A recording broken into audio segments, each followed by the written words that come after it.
Taraflava o David Tua le nei, o lo e whaafonga mai pei le Radio Samoa, tasi lima i watolu a mo, Samoa i amanuia lau whaafonga ma lau whaasausaunga.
Ua na o le Radio Samoa se furulima iwa toru a mo e tautuaina o e ilaungangana fitu aso le vai aso.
Nei ante I mātou le li ie, awa nei ante I mātou. A ia tu nātur vi inga I lau suafa, ono lo walofa, ma lau wha maoni. O tōna o e maratau le li I nā whaatua tua ia I le li I. O ia lava lo lātou soswani, ma la tātou taritā. Le tamamamanai, ia vi ia oe le nei Taeao, le Taeao fau ma le Taeao sing-sing, i ona sa fau e a mai, ua mua me uma o na mātou whapeatu e le lei lava oe lo mātou ta mā ua mātou, ua usu fo I le Taeao fau, ma mātou le fale ma le loto fia iau lotoa, mātou josi le taulanga o le vi inga ma le taulanga o le whaafitai ua tau mona me lea I a te oe.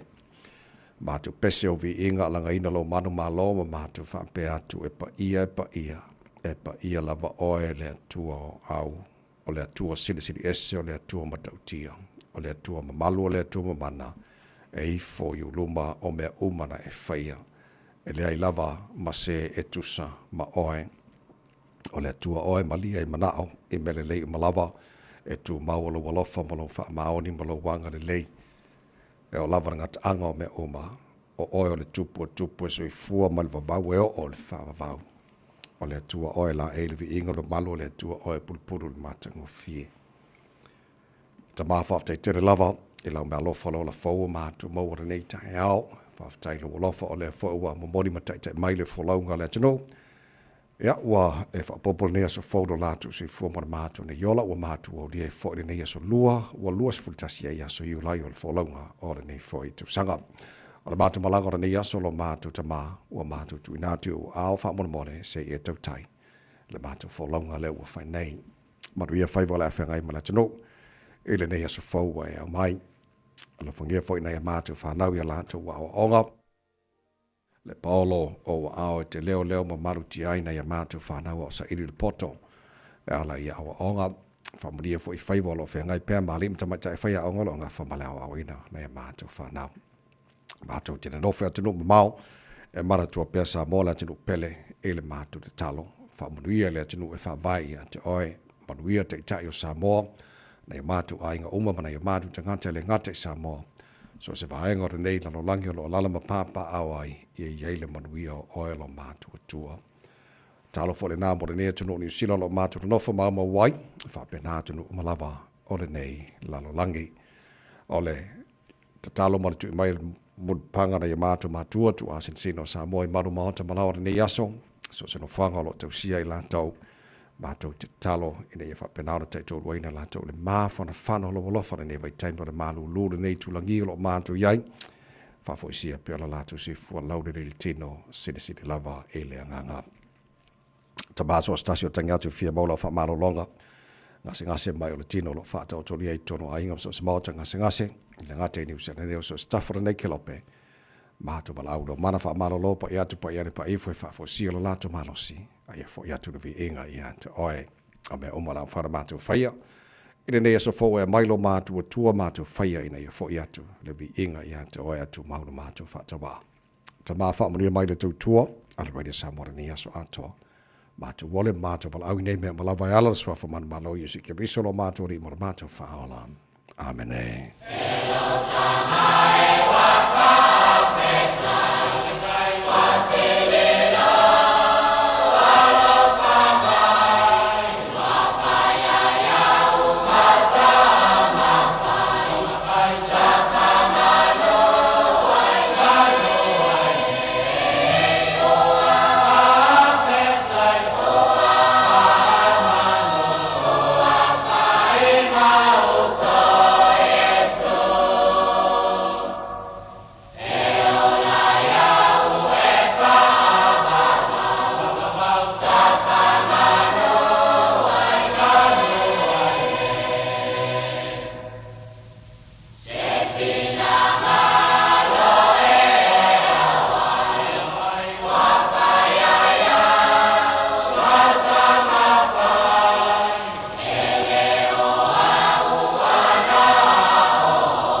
lo tamai ua whawhetai o le ingo le tua langina la whaipese a le korisi whawhaia o ngai Samoa. Le tautua mo ara radio Samoa o tātonu ia le tula e ono.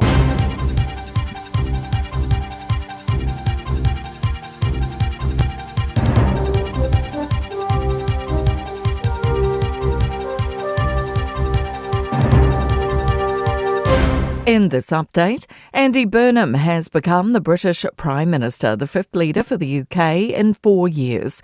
The former Manchester Mayor and former Labour Cabinet Minister was formally invited by King Charles to form a government in a private meeting at Buckingham Palace. He replaces Sir Keir Starmer, who resigned over growing unpopularity. Speaking in front of 10 Downing Street, Burnham says Britain needs political stability. We will make this moment a circuit breaker for Britain, bringing forward the biggest changes in the last 40 years. Data out today is expected to show inflation's hit a 2-year high. Stats NZ is releasing consumers' price index figures for the June quarter at 10:45 a.m. Most economists are picking an inflation rate around 4 to 4.1%. Labour's promising not to repeal the government's new planning laws, but will make some changes if elected to government. The legislation, which replaces the Resource Management Act, returned from Select Committee yesterday and will be passed before the House rises in September. RMA Reform Minister Chris Bishop says he's engaged constructively with the opposition and hopes they back the bill. Chris Hipkins says Labour will set out what changes it will make in due course. New Zealand's still the world's largest single country dairy exporter, but the US is catching up. Rabobank's World Dairy Map finds our 22.1% share of the market held steady last year. The report shows the US is the world's third largest global dairy exporter, behind the European Union and us. Public submissions are being sought on this year's fatal Bay of Plenty landslides, including whether enough was done to warn people. 8 people died in January after a landslide struck a property in Papamoa, and several hours later when a slip crashed into a campground at the base of Mount Maunganui. That's news. In sport, Chasing the Fox organiser Nick Randall's coming to grips with how his event idea, built around new golf major winner Ryan Fox, is paying dividends. Fox's victory at the Open Championship at Royal Birkdale has raised interest in the 5th edition of the competition, scheduled for December 11. The agency carrying out early morning anti-doping tests, which left Tour de France riders frustrated, maintains correct procedures were followed. Defending champion Tadej Pogacar, the race leader, and 2-time winner Jonas Vingegaard, who exited after stage 15, were woken with a request for samples on Sunday at 5 a.m. and 2 a.m. respectively. Kevin Keegan, one of English football's best-known figures as both a player and manager, has died of cancer, aged 75. That's sport. I'm Jodie Gill. Ua na ole Radio Samoa se furulima iwa toru a mo e tautuaina o e ilaungangana fitua so le vai aso.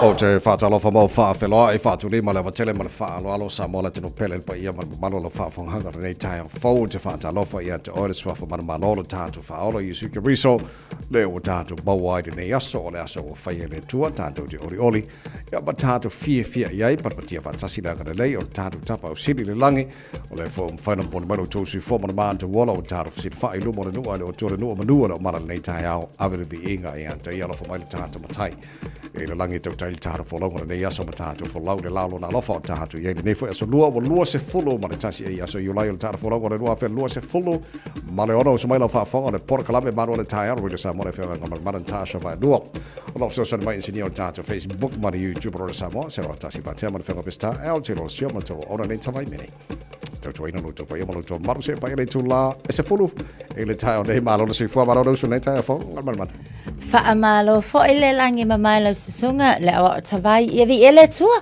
fia fo ile nganga ia ua tato e ma futa fo ile nei Taeao. Welcome back. Whawhetai lava malo le sifua sorry kau ki ali ile Pavio la roka usangari Io e tawai e leo to e umi fo ise taimi o yu lai la tau ia ia sarle fau jare to la ono Samoa la mai mo la fa fonga nei Taeao o le tau mo le aso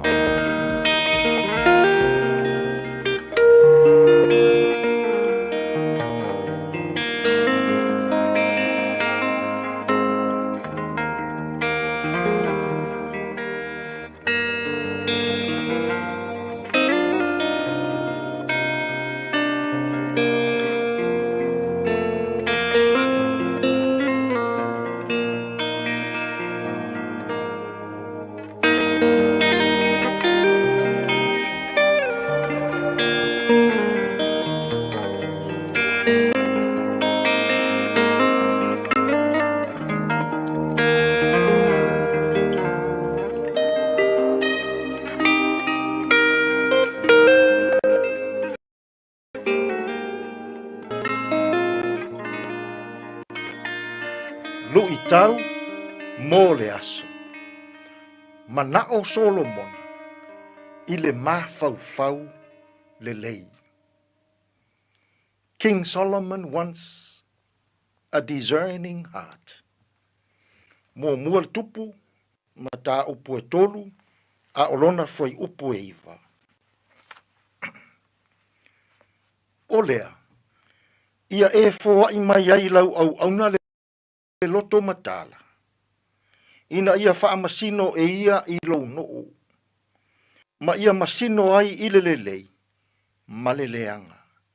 A wapo o aina te mawhaia ona wha masino i lau noo nei, ua matua toa tele. Manao Solomona i le loto matala. King Solomon wants a discerning heart. O tātou manao, e mawhai ona tātou manui ai. O tātou manao foi, e tupu ai le mālaia, i lo tātou o langa. Ua whaailoa e Solomona i le atua, lona manao. Ina ua whaari mai, le atua ia Solomona. Whaari mai se mea e te manao ai. Ona o fōa i atu lea i ate oi. Whai mai le manao Solomona i le atua. Le atua ai. Ia e fōa i mai i ate au le loto matala. E mawhai ai ona o i loaina. Le mea e le lei, mai le mea e le anga. Le mea e sao, mai le mea e se se. Ua le leitele i le atua, le manao Solomona. Ua fōa i e le atua le poto ma le atamai. O le loto matala. Ai le ngata i lea. Ua toi wha o popo atu e le atua i manao o Solomona. Le Malu ma le whaaeaina. O le oa ma le tamao ainga.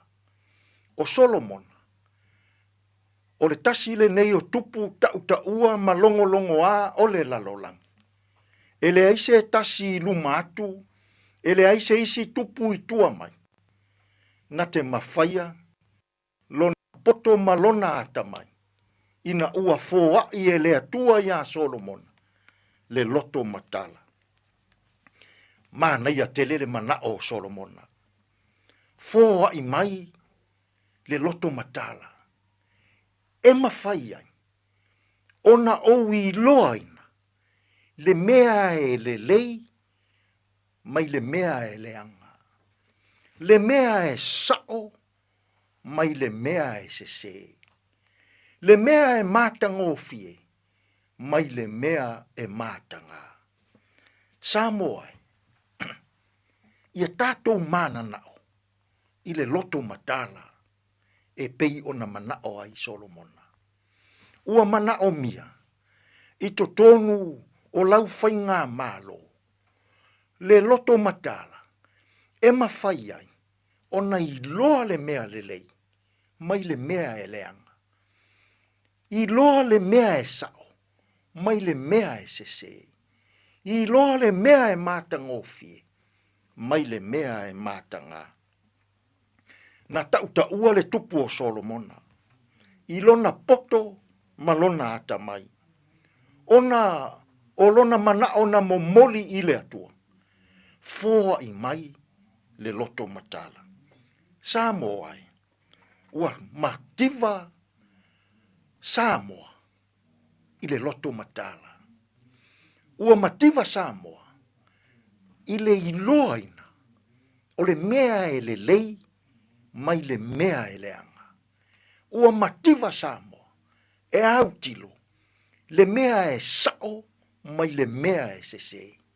Ua mativa Samoa e autilo le mea e matanga o fie mai le mea e matanga. Ile nei fo yaso. Ai a pe a se i o tātou mana na oia. Ile loto matala e pei ona mana o ai Solomon. E mawhai ai.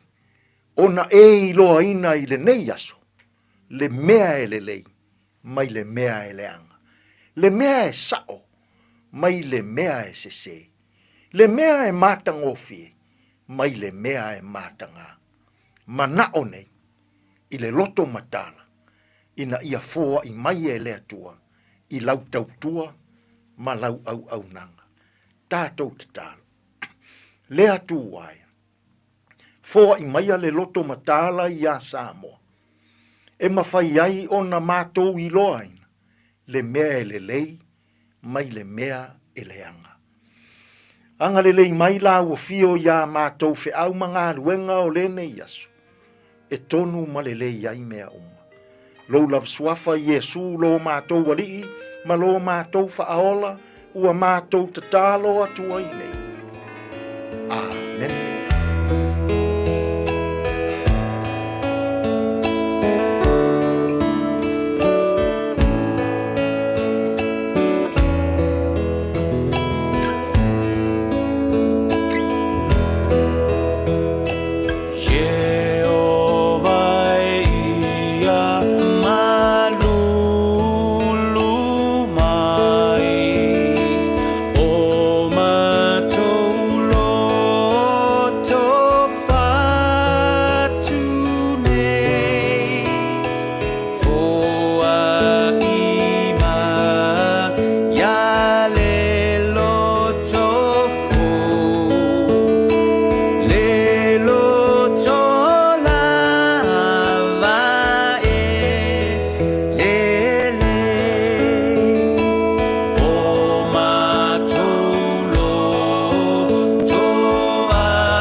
vai a Malu do mai tu ia ri tau pini no was fully mo wata le tulai ono le polakala me Malu le Taeao le Radio Samoa tātu e losu tasi nei aso Iulai o le tāra whalau ngala nei fo I tau sanga malo o whalau maruia le atu noo au nātu le Porkalame maru le Taeao le Samoa whalolonga le Enterprise Motor Group I marukau ma le Christian Savings na minu jana whanga solo leo tāra musika so I whaifilo o le Taeao musika I whawhifia o le nei Taeao Malu wa maro se au fo le atu noo le lau sui tuja mangaruenga o le nei fo I Taeao fau whaavano mai so taimi mo le tāra Porkalame a reto leo la mai a pasta la whaile kopala te kuata le fitu I le Taeao nei o le tātu malu o le Taeao whanangangara na mo le nei fo asa fau o tātu o ria. Today in history, tāra bawai pare mena tupu le asa losu tasi Iulai I le tera tau sanga bawai o le taina fitu I le Taeao nei malwhaponga telefoning al Poltania pia tal fitu Porkalame matana o tātu Taeao se mo mua tātu bawai po amai lunga la wala nei fo Taeao fo.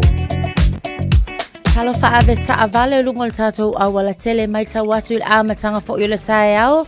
Lo iai lava fo I vaenga o le nai matua ki lia le lei ma le traffic. Nisi o vaenga walanu sama o lona winga o le na ua feo lolo ia le traffic o iai Rosedale I nai le vaenga le nai lunga le tātou Northern Motorway o le mai tau atu le nai ua feo lolo. Lunga le tātou State Highway sulma le ono. Ma na ia lava o lo makua ma le traffic o iai se ia vanga na Southern Motorway on the southbound o le mai tau watu ia le anga ia tu takanini alu waku I papukura le ai whaasolo solo kwa ia aluanga I Drury. Paule na o le vaenga o le mai tau watu o te le vave lava foi le pisi le naono o iai le taimi le nei o le Taeao o le anga ia tu le malai va alele lua se fulu ia o le foi mai tau watu anga I mai lale na Kirkbrooke Road whaasolo solo I Fulkako intersection male anga I mai I le malai va alele George Bull Memorial o le foi mai tau watu pau na vaenga ia a mata foi ona televave le pisi mai I le nei taimi o le Taeao vale manu ia tele lam tango le Taeao sulfito te ai leono. It's simple, it's quick. You're closer to families. Sending money's now made easier for loved ones in the Pacifica. New Zealand, Australia, to Samoa, Tonga, Fiji, to the Cook Islands, to Vanuatu. Connecting Pacific families. With ClickX, you're secure and safe. The lowest fees and amazing rates. Now helping home is affordable. ClickX with a K. Reliable. So sign up now with ClickX. Let us help you help home when they need it. We are for the Pacifica. We are ClickX.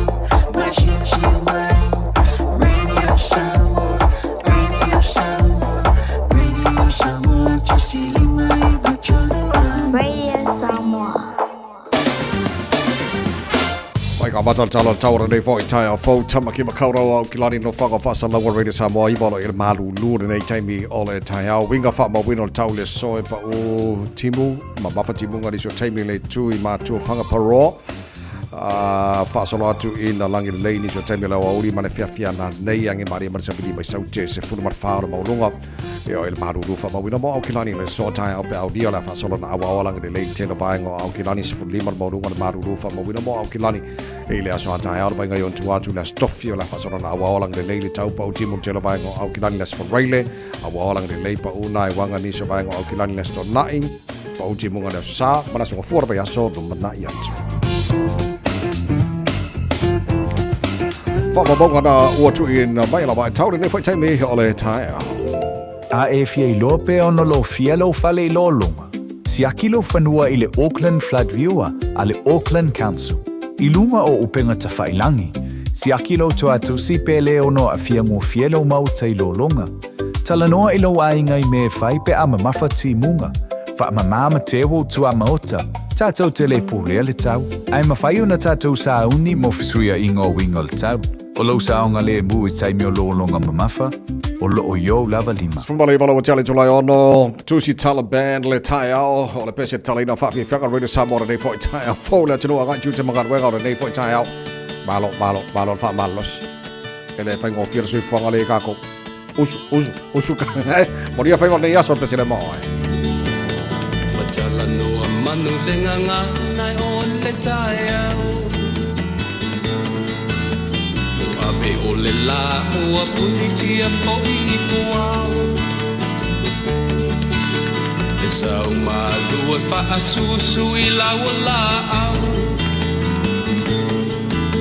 Sa sala le punga la au matala uao. E tio fo I Samoa whai o na Taeao. amatanga o le aso whaapopo o le olanga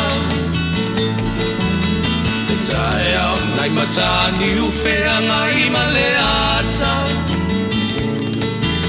Te tala le lei ua so ai nei Samoana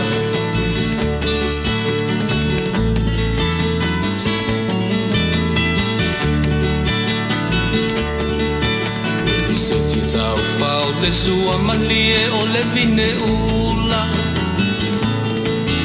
Mapau whaunga o le lupe lunga o le moso o I pula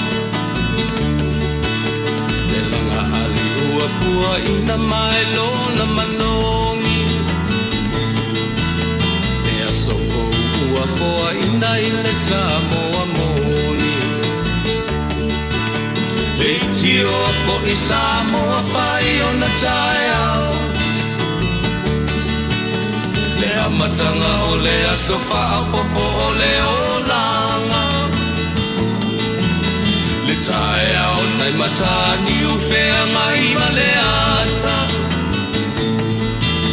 Le tala le lei ua soko ai nei Samoana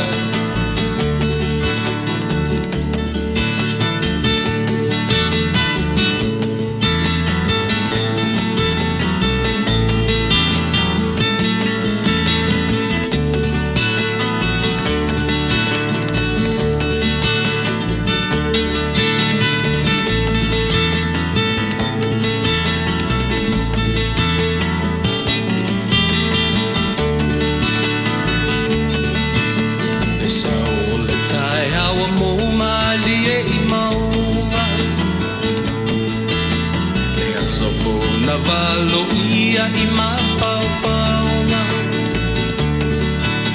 Le vihinga ua whaako ia tui le matai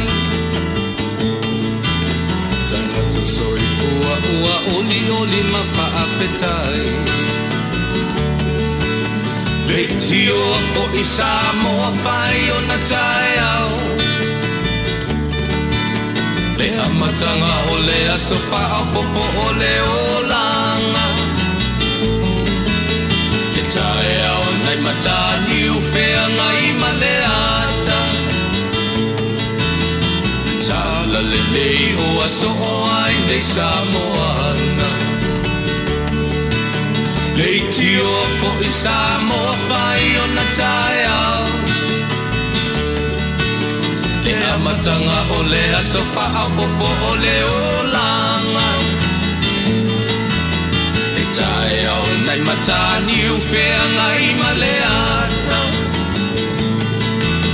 Le tala le lei ua so o ai nei Samoana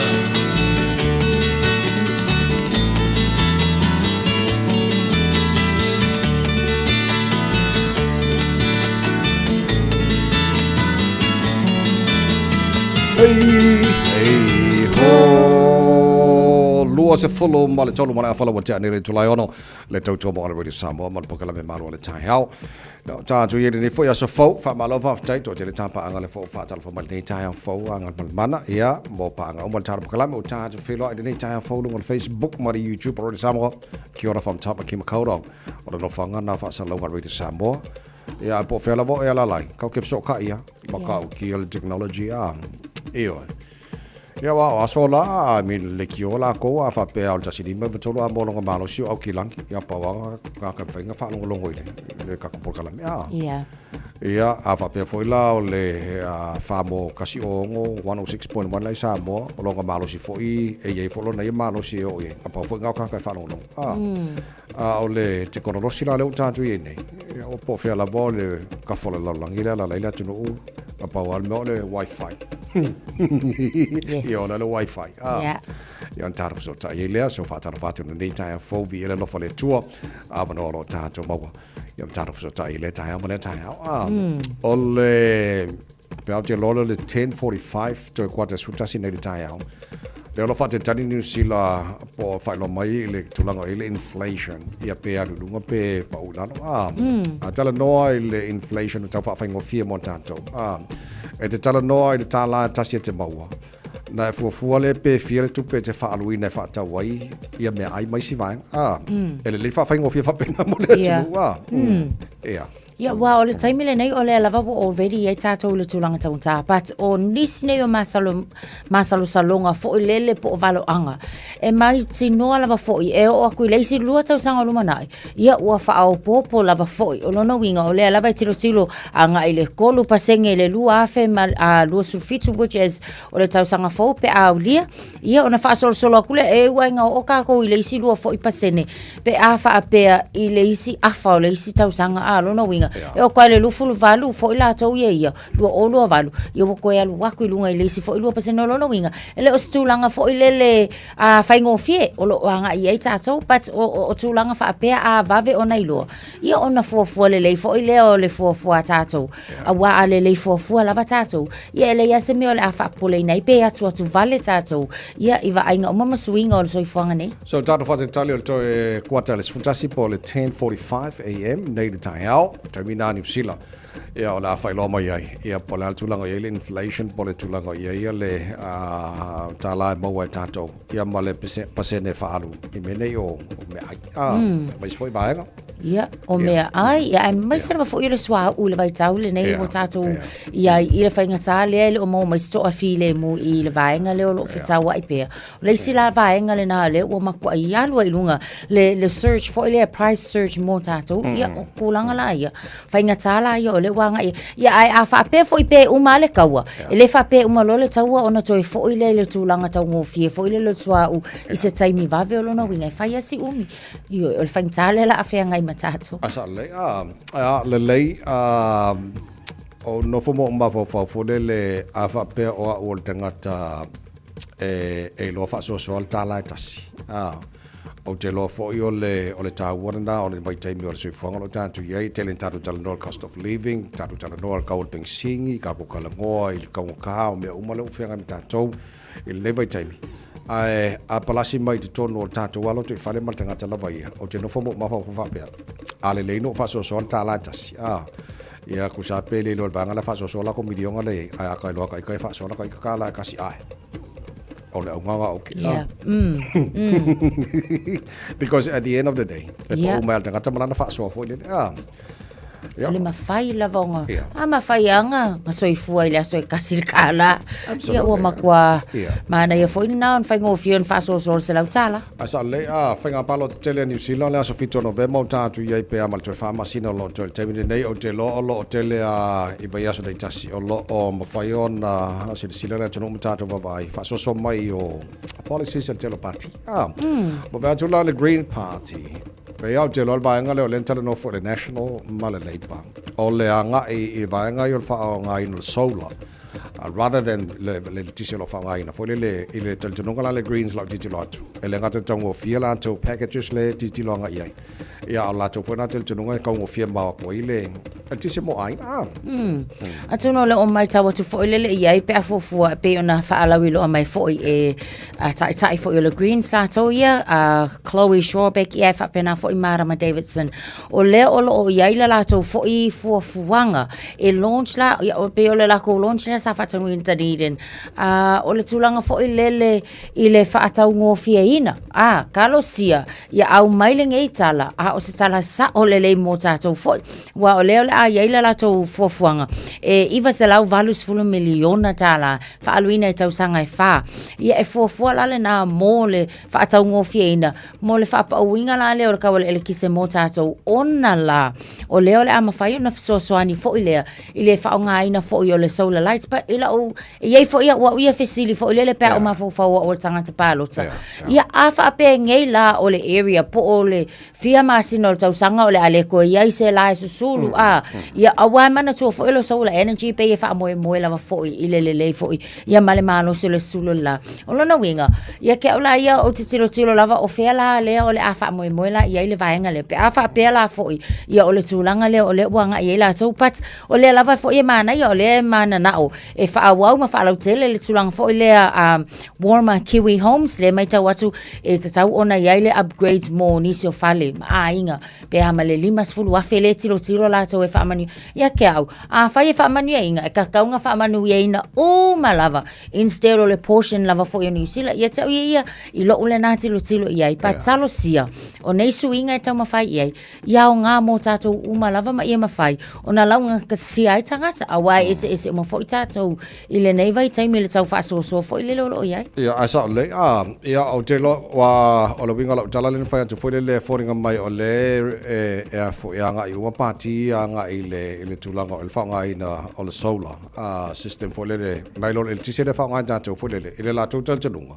Sila kung kau ngofie mo tātou moni a wala nga tau fa na sini tu lang na sa tātou tal noi Samoa ma le fo fa ngal man Samoa le ba la vang fo le wanga i Samoa fo le tu lang fa nga ina le ya mana ya la Samoa wala nga throughout the whole year yele ale la ya mas fo swing ole al nino len tātou tal noi Samoa o lawo fa pena fo tal tonu ma singa yelu mga o ka sangon ko kilo mga la le tele la mo ba ngale yes ya ka ko baba ia ka sia kere fo ngi lai ko ngi sila ia ngale tu langa moka ko ya wai ia pitonu e vai pano fo yo ni sila se se ona o ia le la i le tau sanga ato ole tu langa lana talo sia fo le ia pat aka fo ia o le lei fo yo fa nga o le lua fa nga pele ele kise ai mawala le ele kise le mawa mai le soula ia nga pos le ma fa polo mo kai mi fainka asa le ta ia tono ba il parlamento ni sila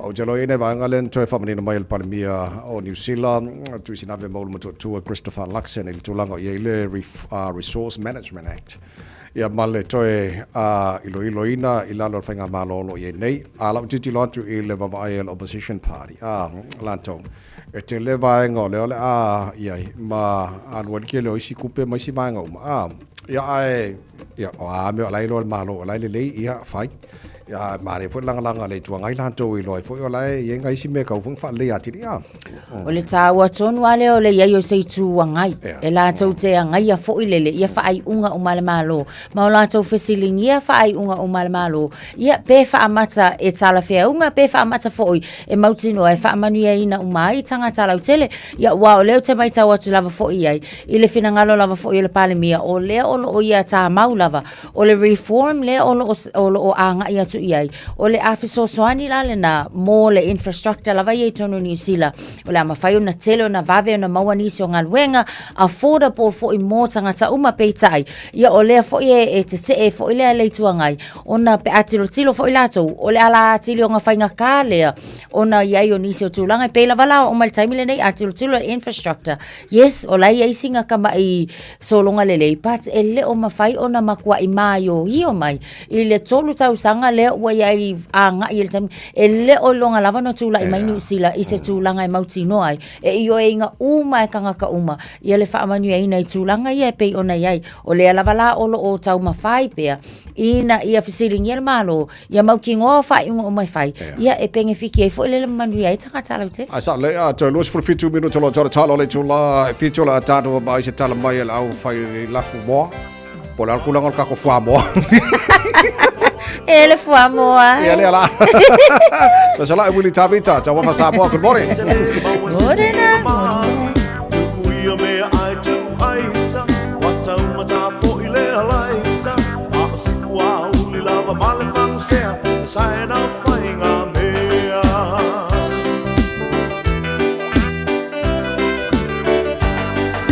loli fu mali fu ua umala le ota vai sua alili ali ao alo kui a fo ina sa pasui onai kumange o funga o male fang sea sai na fainga mea funge mai le umo le sona i miti walo lolo mai fungi male miti o vela mai fungi o le sakali silo o matua mana i tamaiti stoia ina o no fo mai iluma onai alili foi manai fuma fuma a o luma o ila a o le fang sea sai na fainga mea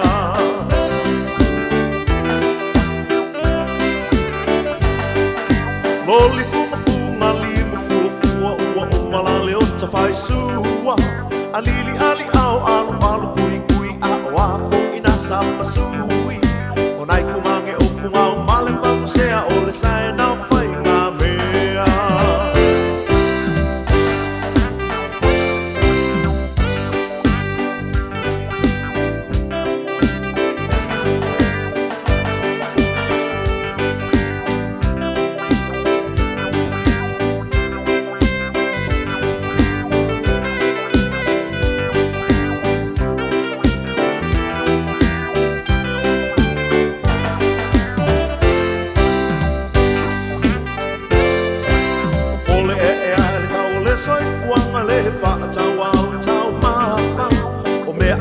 o e mauaile puta e mai se le toto maualunga o ia mawhingo tamai le sami wa uli foi masi pau sami tau mawhai e le maua e se mai u fai mawai sua le au a whakasi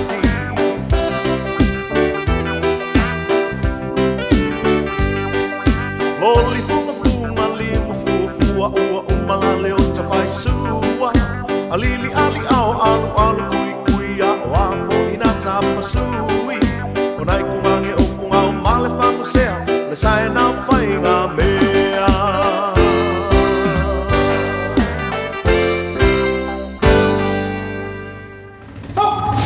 Radio Samoa, tasilima iwa tonu amo. Oso.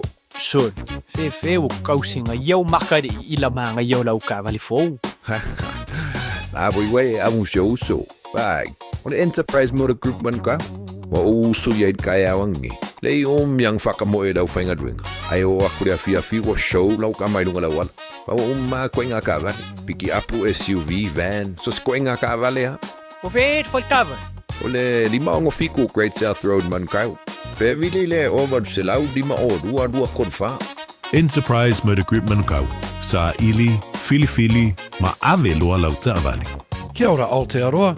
Good news. The starting age for the National Bowel Screening Program has dropped from 60 to 58 years old.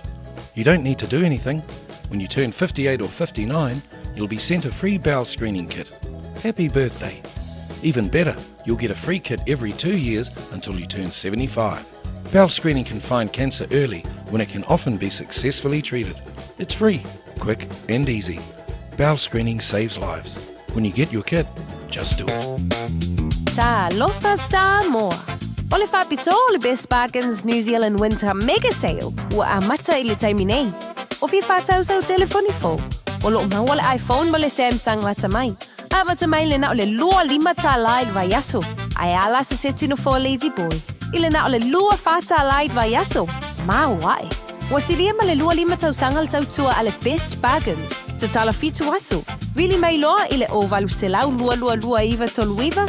O valu selau lua iwa toluiva. Beta mai ana I le Facebook page a le Best Bargains. E iai inga whapito. So lua se fulu ma le lua minu te lo jore tāleo le tula fitu le tutua mo Radio Samoa mo le pokalame maru le Taeao le nga upu tamuri le bula binaka from Fiji we kafe fe le nga upu o Fiji so kafe fe malo aloa ka fo inga mala ko ka alo alo winga la le tala le esa ala tala le tala no fo de mo te kon rosi le ka ke ngi yes ya o le nga upu tamuri pa anga yar ka pokalame te le o Taeao fo le o isika au whakalo whamai o I Perth, Australia, o isika au whakalo whamai Brisbane, o isika au whakalo whamai ngei au ki langi, e lela whakalo whamai whiki. Lo wingala, so se mea la, e anga ila tunu. E ke maua, e de redi sa mau pawa, mea ona le wifi. Yes. E daras, wake up, so ka e lungo on Facebook, mari YouTube. Yeah. Alo. Juliet Willie, Uli lai whawhamai o I Seattle, Washington, State, malo se formaria nei Taeao whaftai tele. O lea a fia o New Zealand bird flu le tātala no poka me vason tatu nei anga banbana. O te loa te lea vai ngolo o whamana tu mai nei taimi fo lele. Ia male marapui puia fo o le vanga I tono New Zealand. Nei ai te lana fsini ia fo lele o saunga re mulga ko moa, o saunga re mulga ko fua moa. O te loa le ai il talififia mo tātou nei taimi ia. I o e tawai. O lea ua whaalau I loa fo I e company fo I mai se la fo le whalau loa le Woolworths I le taimi le nei. E le ai se me whaapopole I na ai le mamalu le tunu. I le whaatau wina o le tātou fua moa. Ia mai se fo I le tau mawhaina o le fua moa. E le o mawhai o na iaini tūlanga e o no masalomia ai. Ia le ngase I o seisi o tātou le wha moa. A waipe o le wha moa o le wa au mai I le vaenga lea I le main and poultry lava la tau ia. E pea ma le whase fulu pasene o le wha moa lea New Zealand o le olo o tātou wha o ngā ina. Kusanga a fua I le ngumela o matua moa. Tasi tesi ma le tolu miliona matua moa. Ia ai o le free range eggs a. Manatua la le free range le na. Le lava tātou te anga ia te le Woolworths. O la ielonga label le na a. Pea ma lima se lau lima sfulu afe. Ia leo whai o wha moa e mawhai o na au mai. Peki liva mai fo ilele. I whale o loa taitasi. Patu o lea fo ila ua whaalawe loa e le chief executive le na a le poultry mainland lava la tau ia. o John McKay e le aise me o popole ai tātou o le vainga o moa le taimile nei o le ua wha mua lava le mautinoa o lai e ola malolo ina le lei moa nei ia awala wha mua mo le malu le atunu ia o le tau fia na mo tātou o e fia ka mawhar wha mua wha malos wha awal wha mua le aise me sio ken wha mua ka koe mua Maljana inspire yes na vo se ka KFC la okay el vai boy Just follow you fit malo se fo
Tātou toa siasi lunga le awala ave taavale mai tawatolo o tu maule pisi mai le anga mai le nai mangele ana ifo I le malaiva alele le taimi le nei a lunga le tātou State Highway Lewis fulu mai tawatu faisi pisi le anga iatule nai I wiri whaapena foi ia le mai tawatu Puinui Road o le olo o faisi pisi mai I le tātou a whetaula inga o ala foi ia olo o iai ina I takanini olo o whai lava si pisi le taimi le nei lunga le tātou Southern Motorway taimi le nei ona whaasolo solo mai ai loa le anga I mai ngai karaka fa solo mai I le isi vaenga le Rosehill ma le anga I mai le na I Drury o le lava olo o mai tawatu ua fai asi tele vave tele le pisi olo o iai feo lolo lava lunga le tatou Southern Motorway City Boundary le taimi le nei lunga le tatou State Highway sumaleona I whapena fo I le taimi le nei le mai tawatu iai lunga le tatou Northern Motorway o lea fo olo o solonga le moni lava o lea na o le vaenga lava le na Rosedale o leo lo o faisi pisi le taimi le nei au iso vaenga o lo feo lolo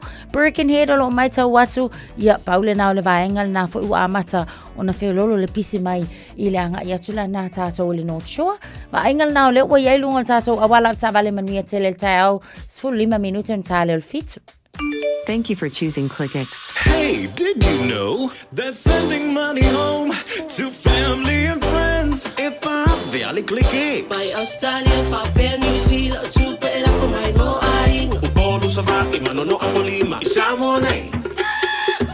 It's simple with 4 easy steps. Find more via ClickX. Sign up now or log on. Select Samoa, ma'o send Ainga will receive in no time. But don't forget safe and secure. Saunga lemu oila utautua. KLICKEX.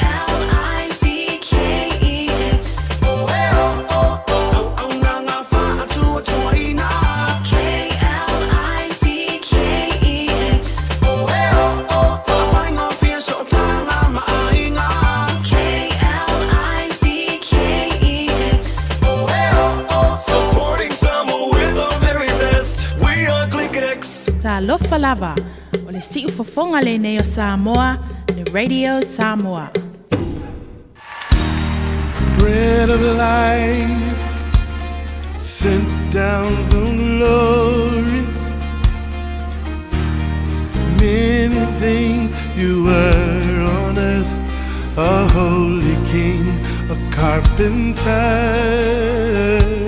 but you are the living word. Say it now. Come on.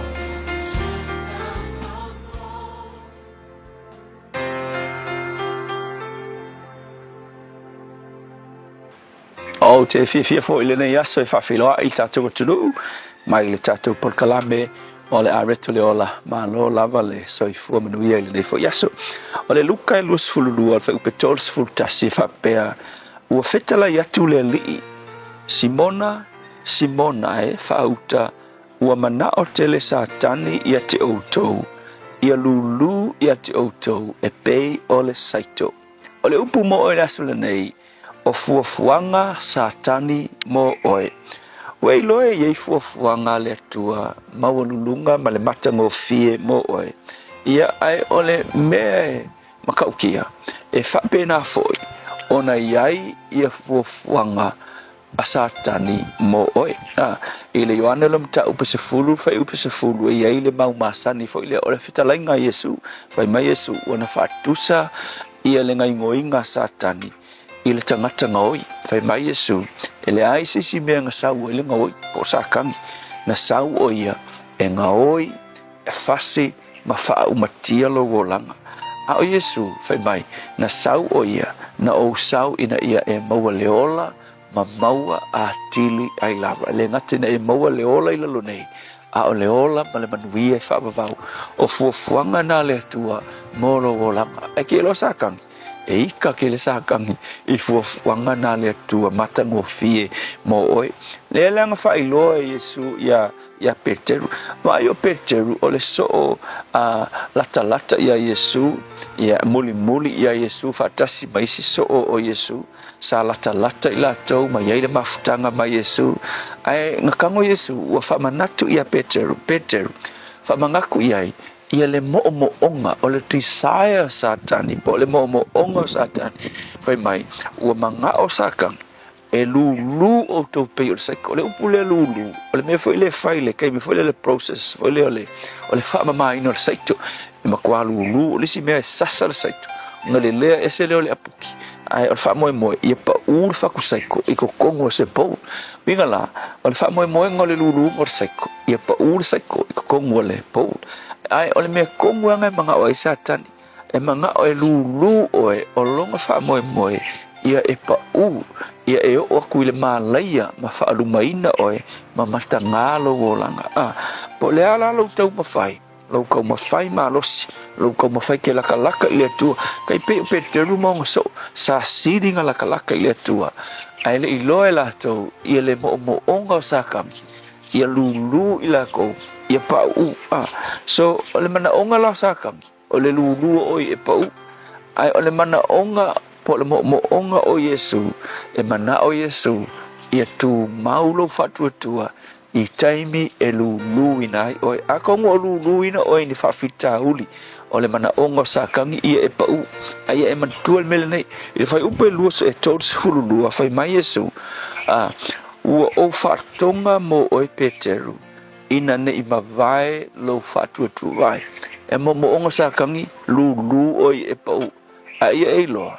I le kaimi lawa e kasi a o e whea ngai ma whaafitauli pongi lu I kau aunga e paua ia e loa o le mo onga o le tua mo oi ia tu mau lo whātua ia kupu pea lo whātua wai loa le whaivanga Yesu le whaile lang whai mai o lo whaia ia le whautua le whaiva o le whautua mo oi inga ia e tu mau I le whātua ma le whaalango ia te ia. So le upula mo oi le asu le nei. A whai o e tau whaavai ia tu maulo whātua ma ia e loa. O lo kakalo Yesu mo oi, o lo whātonga le ali mo oi. Ia ma o lo kapua ia Yesu lo kau mwhai. A e whaavai ia kepa I le tua ma e iloa le whesoa soania le tua e ala I le ngangapa ia. O lo o iai ia te oe le tua. Whawhitai o alu I tau o iai mātou so se tasi foi o luluina lo no langa satan I le nei taimi whamanatu ia te ia o lo e whautua o e mo ia ma ia tu mau lo na whaatua tua ia te oe whawhitai Yesu Amen.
I ole bese mana bese mangele worship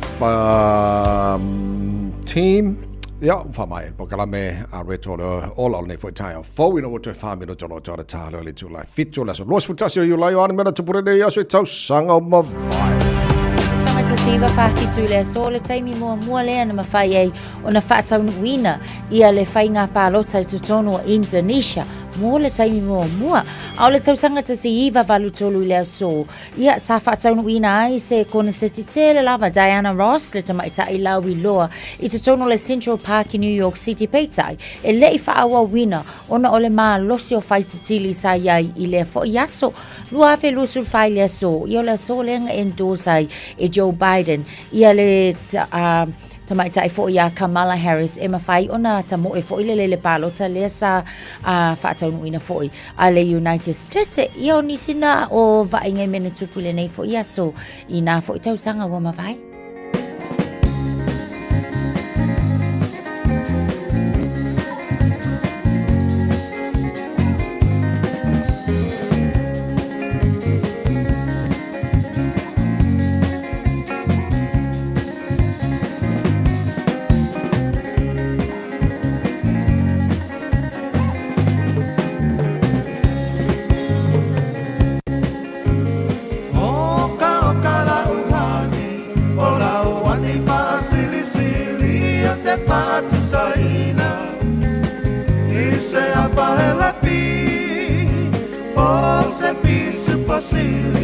Forse basi che mai piti pasi na sapasui ogni tamato valipi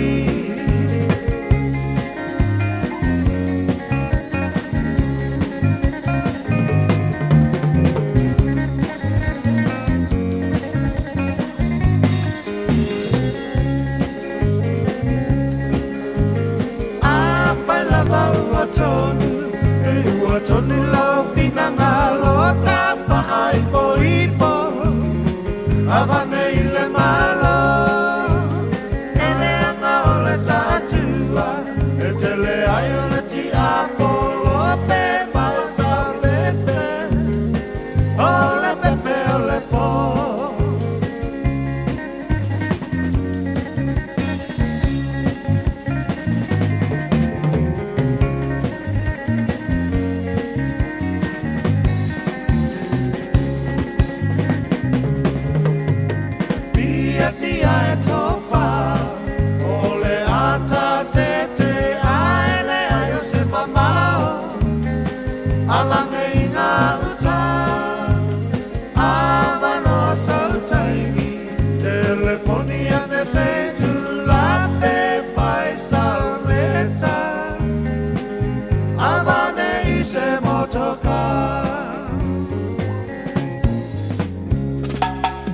Omo mia ni ngaluenga fai ilo fali.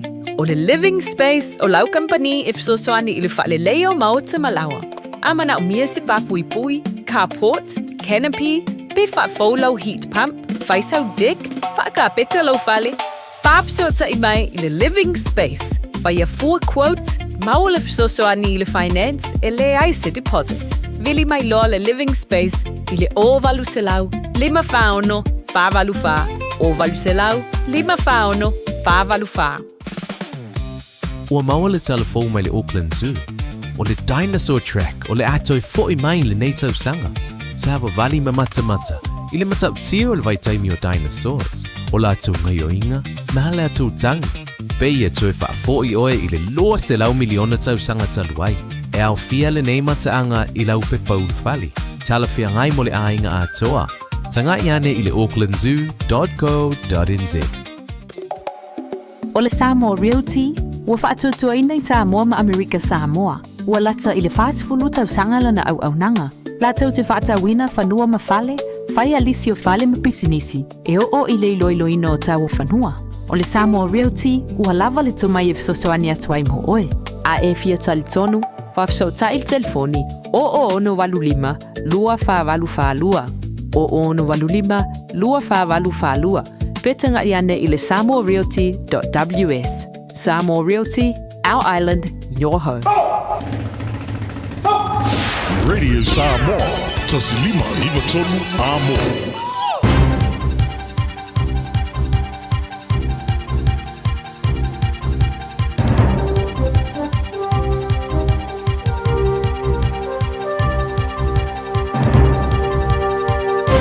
In this update, the new Prime Minister of Britain is vowing to be a circuit breaker for the UK, building a new economy to tackle the cost of living. Andy Burnham's become the country's fifth leader in 4 years, replacing Sir Keir Starmer. Speaking outside 10 Downing Street, he says he'll bring the biggest changes in the last 40 years, starting tomorrow. We will help more young people into work by changing the education system, and we will build more council homes. That is the fair, sustainable way to bring the welfare bill down. The government says some council iwi agreements have gone beyond the initial intention of the law, allowing them.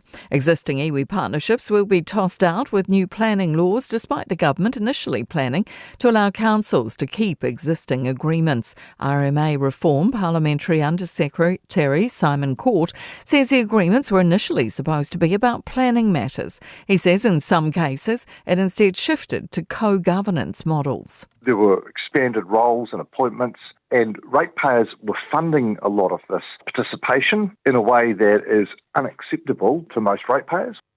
We'll learn more today about how the war on Iran has affected New Zealand's inflation. Stats NZ is releasing its latest CPI headline inflation rate at 10:45 this morning, comparing prices between April and June against the same period last year. Hopes the government's $60 million pledge to keep Golden Bay's cement pumping will be the catalyst for regulatory change. The Whangarei plant supplies 60% of the country's concrete and is our only cement manufacturing facility. Owner Fletcher Building was toying with the move to imports, but is now committed to investing at least $150 million itself in the plant by at least 2040. The Employers and Manufacturers Association's Alan MacDonald says we need to consider looking at our critical industries and how they provide the country with resilience. That's news. In sport, an undisclosed injury has forced shot putter Jack O'Gill to pull out of the Commonwealth Games starting in Glasgow on Thursday. The NZOC says the incident happened warming up for a meet in Madrid last Friday. Tom Walsh and Nick Palmer remain New Zealand's representatives in the event. To the Tour de France. A knock-knock joke with a flat punchline for some at cycling's biggest race. Questions have been raised over Sunday's 2am and 5am anti-doping tests of two-time winner Jonas Vingegaard, who exited after stage 15, and race leader and defending champion Tadej Pogacar. The independent agency collecting the samples is standing by the decision, saying correct procedures were followed. That's sport. I'm Jodie Gill. Ua na ole Radio Samoa se furulima iwa toru a mo e tautuaina o e ilaungangana fitua so le vai aso. Ada ta'avale lungo le tātou awala telo lo yes falavlave tau ta'avale le talata tu le vaina lea I Te Aratu Peninsula on a city bound o lea lao lo mai tau atu ai fo I le taimile nei ia o lo faisi slow down o tātou na le vaina na Lincoln Road and Te Aratu South I le taimile nei o lunga Onira Road on the city bound o lo mai tau atu fai asima mafa le traffic mai inga le North Code interchange on State Highway 1 ia sawa yale o ila le vaina le Birkenhead Avenue and Lake Road faso solonga ngama North Coast Road vainga yo lepe ye faisi mama follow traffic le na o wa ya le taimile nei Eastman Road interchange o mai tawa to 40 o le na o faisi pisi mai I le taimile nei o le Taeao Whiteout Road faisi pisi mai ngai le vana nai Glenfield Road and Tristram Avenue le taimile nei le tato interchange o yai lunga le State Highway lua se fulu mai tawa to na Southern o lea o faisi pisi mai I vainga le Waterview aluange I Mount Roscoe mai Hillsborough le taimile nei tu mawale PCE Mangry Bridge faso solo mai le Beta Drive aluange ngai Kirkwood Road ia nga roi foilia nga il malai va le Jobo Memorial Drive lo faisi PC I le taimile nei nisio vaenga ila nga ia tule Puinui Road fa pena fo I Cavendish Drive Malambi Drive le lava fo I mai tawatu ia wa PC nei vaenga ia o le awala tele le nei taimi ave ta avale tautu ana le saunga le mu ono te ai le fitu Malu le Taeao. It's simple, it's quick. You're closer to families. Sending money's now made easier for loved ones in the Pacifica. New Zealand, Australia, To Samoa, Tonga, Fiji. to the Cook Islands, to Vanuatu. Connecting Pacific families with click makes you secure and safe. The lowest fees And amazing rates. Now helping home is affordable. ClickX with a K. Reliable. So sign up now with ClickX. Let us help you help home when they need it. We are for the Pacifica. We are ClickX.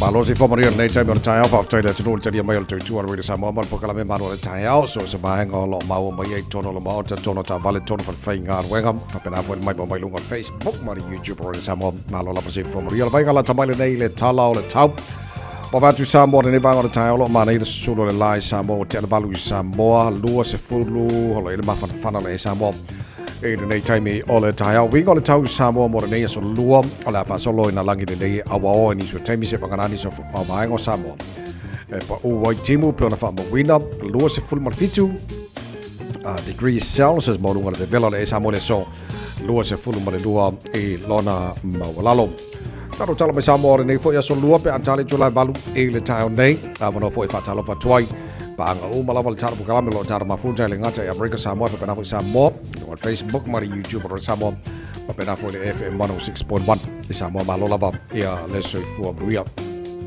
se mai talo tau tono New Zealand nei te na wanga mo tu sauche langi le lele tau Alexandra fu mo ngora malu lu blenum langi le lele tau fu lima mo ngora malu lu le so gray mouth fa solo ina awa ang bari mas sabili mai sauche si fos fu lu mo ngora malu lu fu fal mo ngora malu lu in meka fa solo ina frosty le Taeao awa fo ipa una wanga ni so taimi le so fu tolu mo ngora malu lu kai kora langi le lele tau Nelson fu fal mo ngora malu lu o maru fa solo foi ina awa nei aso fu fal mo ngora malu lu fa solo awa tau Queenstown fu tasi mo ngora malu lu le so fu lima mo ngora malu lu timaru fa solo foi na awa ia nei aso ato langi le lele tau o ni so taimi Wanaka fu lu mo ngora malu lu fu tolu mo ngora malu lu Westport fa solo na awa pa timo ni so taimi le fia na nei e le televanga in Dunedin fu fal mo ngora malu lu le so telefone awa hora tau pa una wanga ba mani so temi male ayo kana stete malo la versi fo mari nei tai help a solo langi le leile tau e pua o ni so temi so tot mo ngala malo do fa mo wina mo kala stete le nei fo yaso ele motu I matu le pi to lava ngor motu matu I kai taia spul fitu mo ngor malo do le so fa solo na awa o pa timu langi le fo ile awa uli mana fa fia na nei fa talo fa malo le tino so sa ngala lo mo wing tone malo la versi fo mo wi langi le leile tau pua ni so taimi sfuru lo ma ngona maru fa mo ina mo le mo Wellington le so sfuru fa mo ngona maru lu fanga rei awa pa timu ba ba fa timu nga e ni so taimi lang de le tau tauranga sfuru ma mo ngona maru lu lang de le tau po sfuru mo ngona maru lu ne fo yaso lang de le tau roto ru sfuru lo mo ngona maru lu le so pa mas de no lang de le tau awa ni so taimi sfuru toru mo ngona maru lu ne yaso so fa mo ngona maru lu ni Plymouth langi le leile tau awa o ni so taimi fu fal mo lunga malu lui Napier langi le leile fo le tau e pu o ni so taimi o le so fa solo ina pu o le tau langi le lei I Masterton fu tolu mo lunga malu lu le vin langi le leile tau mo to le so fu tolu mo lunga malu lu le so Hastings langi le leile tau fu tolu mo lunga malu lu Gisborne fa solo pa uti mo ni so taimi langi le lei afia fia na nei fu tolu mo lunga malu lu kiri do Hamilton malu lava su fu mo ni nei tai awa pa una wanga mama di so taimi langi le lei ile Taeao nei fu toru mo ngora malu lu fa ma wina mo kiri roa ile so Tama ki makau rawa kilani no fanga fa salonga radio Samoa pongi sa pe fa for nei time mo Taeao ivolo ile malu lu ile nei time ole Taeao tu ma wingo le tau le so awa pa uti mo ni so time masala vale tu ma tu fanga pa roa langi le lei so time fu fa mo ngora malu lu mo au kilani ile so Taeao pe au dia awa langi le lei tau Sfuli mo ngona malu lo Taeao mai ga yon tuatu awa lang de leile stoffi o timulas forile awa lang de leile sto nai o timulas samala so for va solo mana ya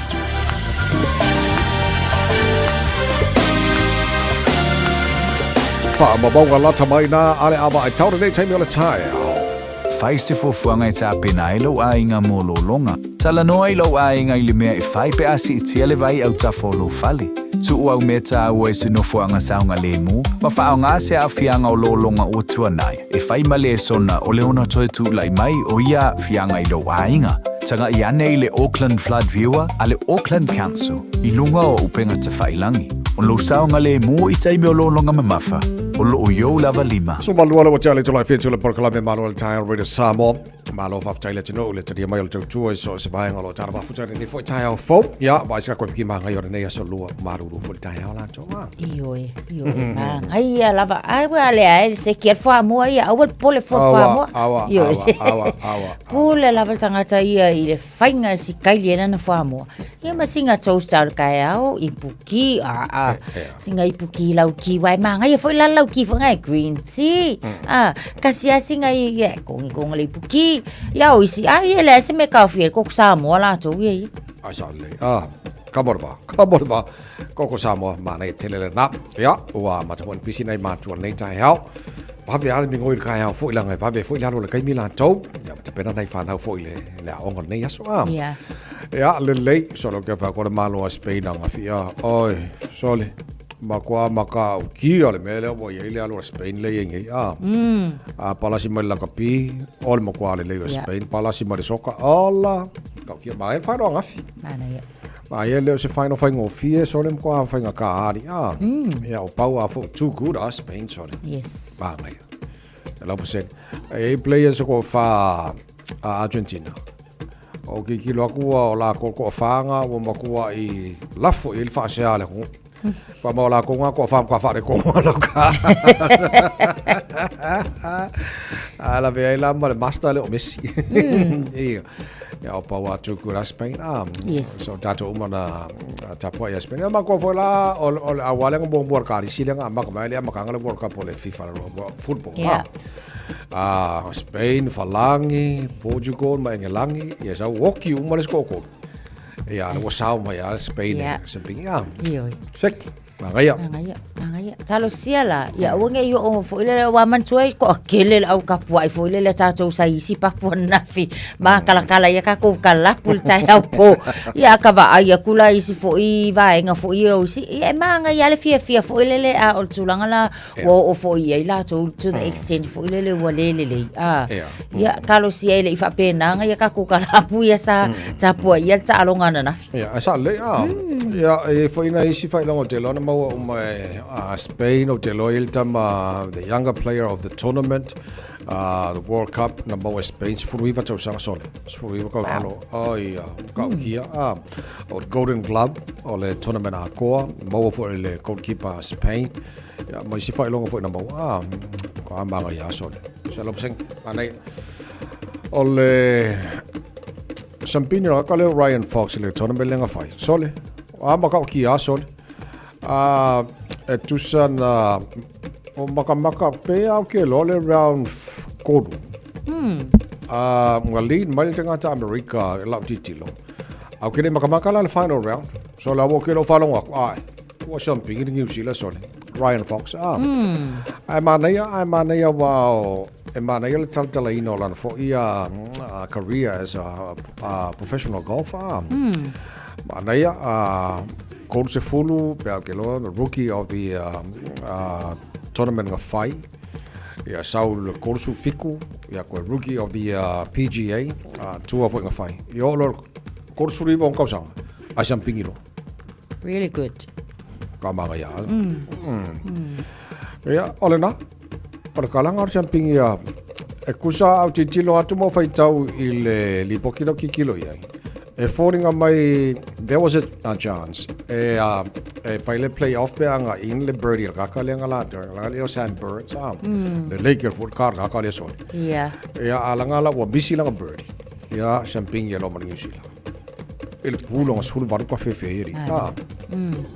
Mana fo le lan fam talanga pi wo ko manga tai mila le fo le ko reflect le ka mai lona ia fo I tu lai mai male anga I mai le talonga o le manga ia le mo tato uma fo le o le mole trust o lo wa kali kong winga o e ke mafai la vale mele o ale mafai ia alua kwa le lawa ma le sila vainga ia wa te fai atu la pe aka kilo lai so enga sampingi ile mole pulesa le pulesa le kaimila le o le mafau pe in pe ai o le to afile mu ya ke ia le sulanga le na ia ta ua ilana ia fo ile ato e tilo malana to e tepa ile ka ua mo tangata to afile mu pe o lai kaimia wa makwalu luki mai ai fo ile oka ia po ngi masal salonga e pe alu ele polo le ko kong pele ai but mo tangata ta alo lava ia te ia maso se tasi lava fo o le manga ia fo ile le songa ia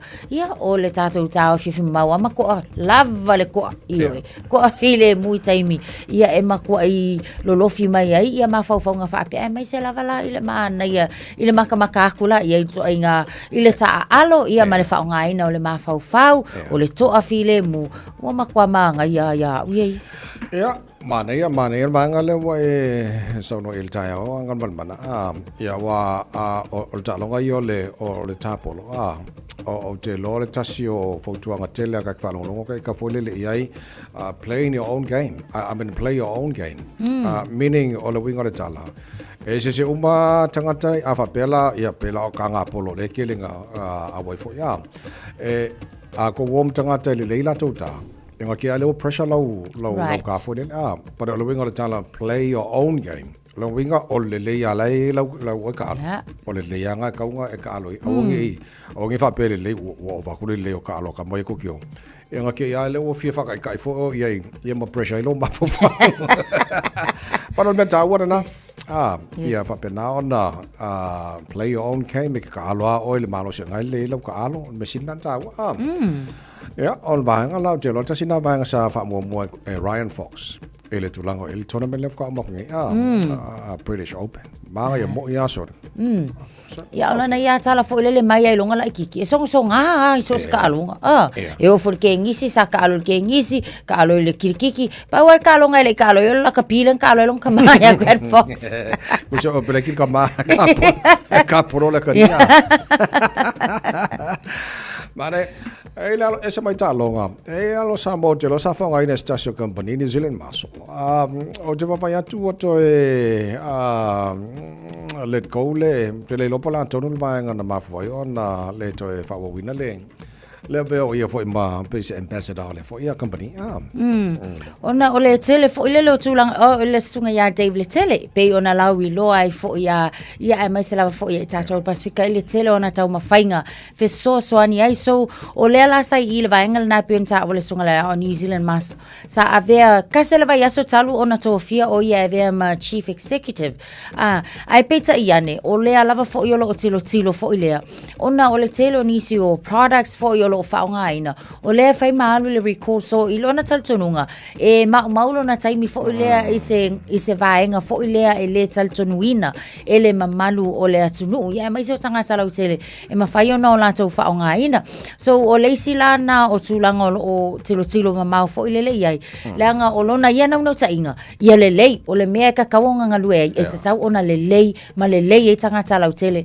ai afa pe fo ile le o le vaenga le fa tawina mai ile langa le wanga lu ai ele tal tuluina ma mautinoa ele o le mol saonga le mo mal soi fo malolo ina o tangata ia o le tula le o mafuli ele na mafau ia e sili pe a ko e fa se e toanga lu fo ile ia ai tu watu lava no inisi o le team la to te fa awa win mana ya tele lo tangata ne tudela to fa salanga e tono fal pui e ia ile pidioka e te tauna la tutulina fam failea palai mol palola e lau tau tilo atu o ava noa e mawhai ona vavei ona mangalo le sala le tuli tono falpui ai afa pe foi lau mai fai unga le palola o laua wale lei ai koe ako le ia lato umolo fai unga le palola foi le e foi na winga lai foi nga mai ele o matua ia to e nga pawala le afor koe ku ko falpui e koe ngofo i mongi skausang.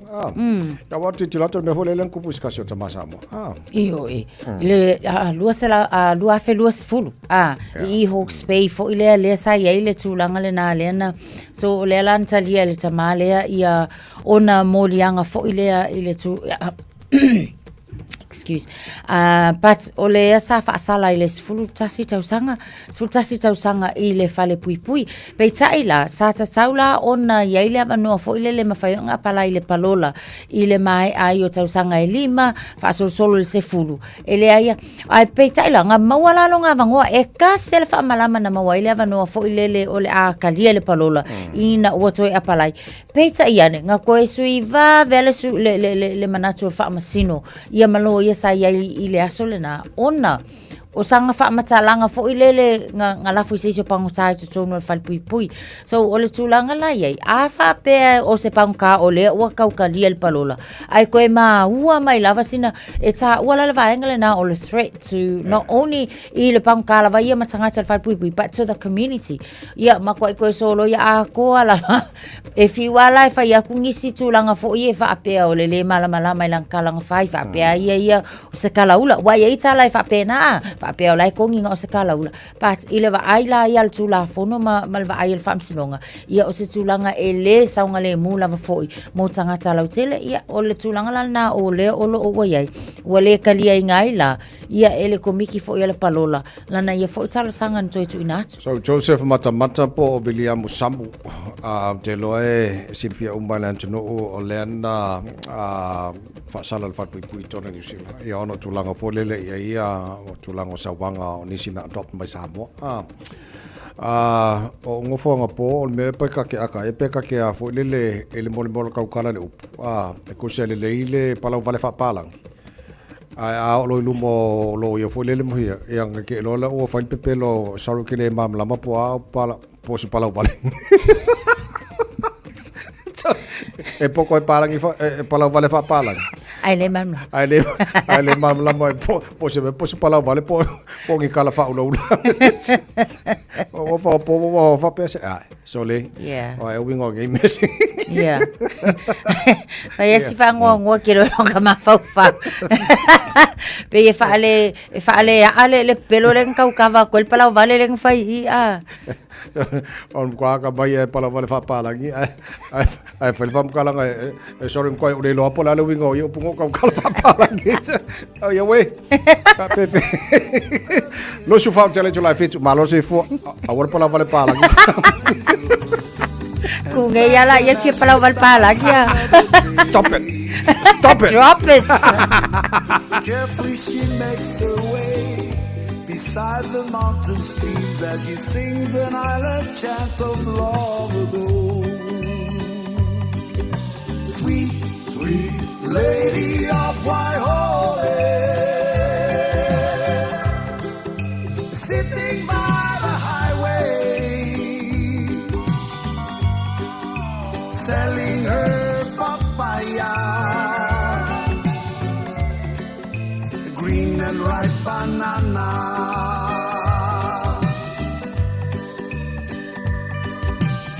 Walking down the damp and rock and roll, her humble wagon stops. She watched the sun peeks through the valley skies, smiles and wipes the sweat up from her brow, continue moves on and starts her journey through the highway rising sun.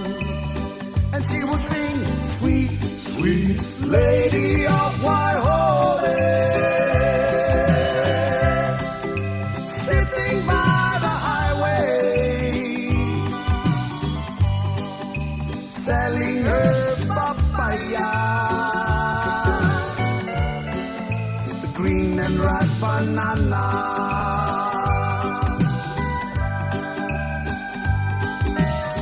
Later in the evening, she would gather all her island goods, pack them as she ends another day.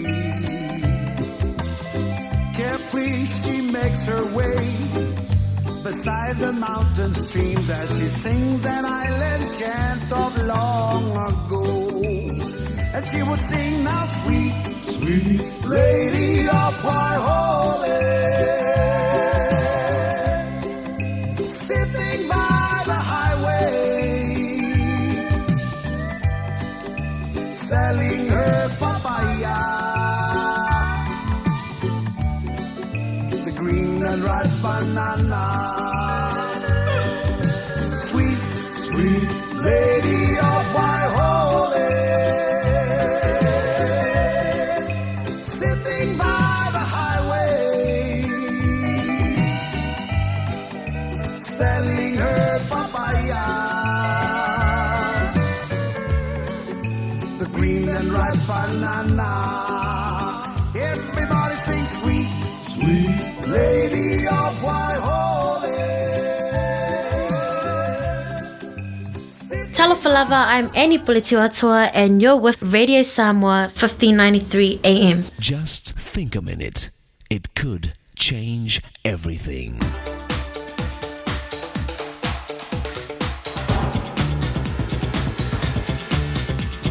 Think a minute. You've probably heard the expression, like father, like son. It's often used because it's often true.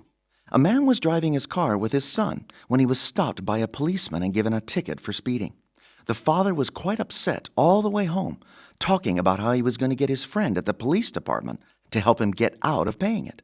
Then he was going to give that policeman who gave him the ticket a hard time. Later, the father realized what a bad example he had been to his son. So he told his son he had said things in anger that he shouldn't. Then he took his son with him to court, admitted he was guilty, and paid the fine. Remember, your kids will walk as you walk, not as you talk. So are your ways the same as your words? Never forget that your kids will always follow your ways of living more than your words about living. In another family on a Saturday night, a car went off the road, killing the young man driving and seriously injuring his 17-year-old girlfriend. The girl's mother had worried all evening because she'd seen a bottle in the young man's pocket as they left the house.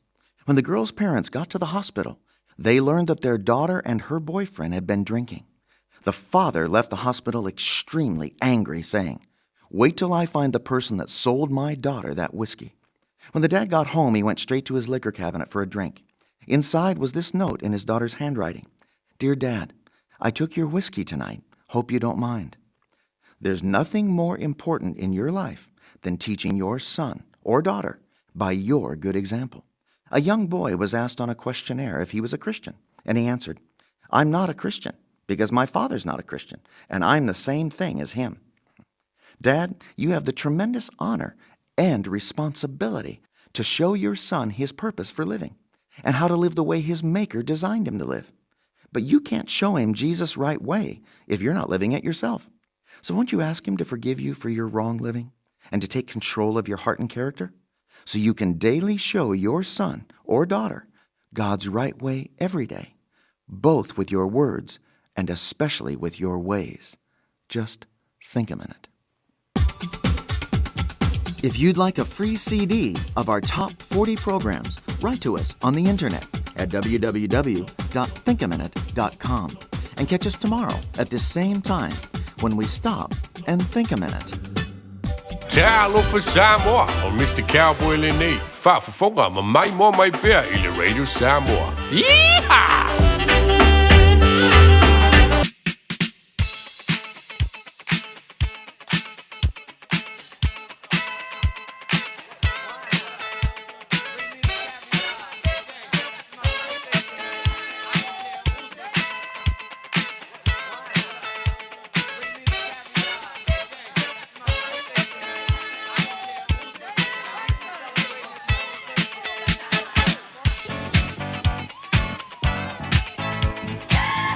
Afatonu le July fitu at talal jen 40 mo family ngos fanau le solos futasin nei o July tolu fitu tasin lima iva tolu lo mo foi na banol tanto imelin On air at radiosamoa.co.nz. Amo foi na fama ina mal tanto Facebook bari YouTube pro Samoa mana ya tele lavrana ma se tau fa vabe mai tanto fam yang fa bor mole na fa bol pola malo le sui fo mania Esa compañía la vai va pe fo ile te ngo yang mal mana pa tele mo lo banoa ia la fa na o le so ato el sumal fitu tau sanga la tali ia tali le ta fatolu lyric on Pavi Himila.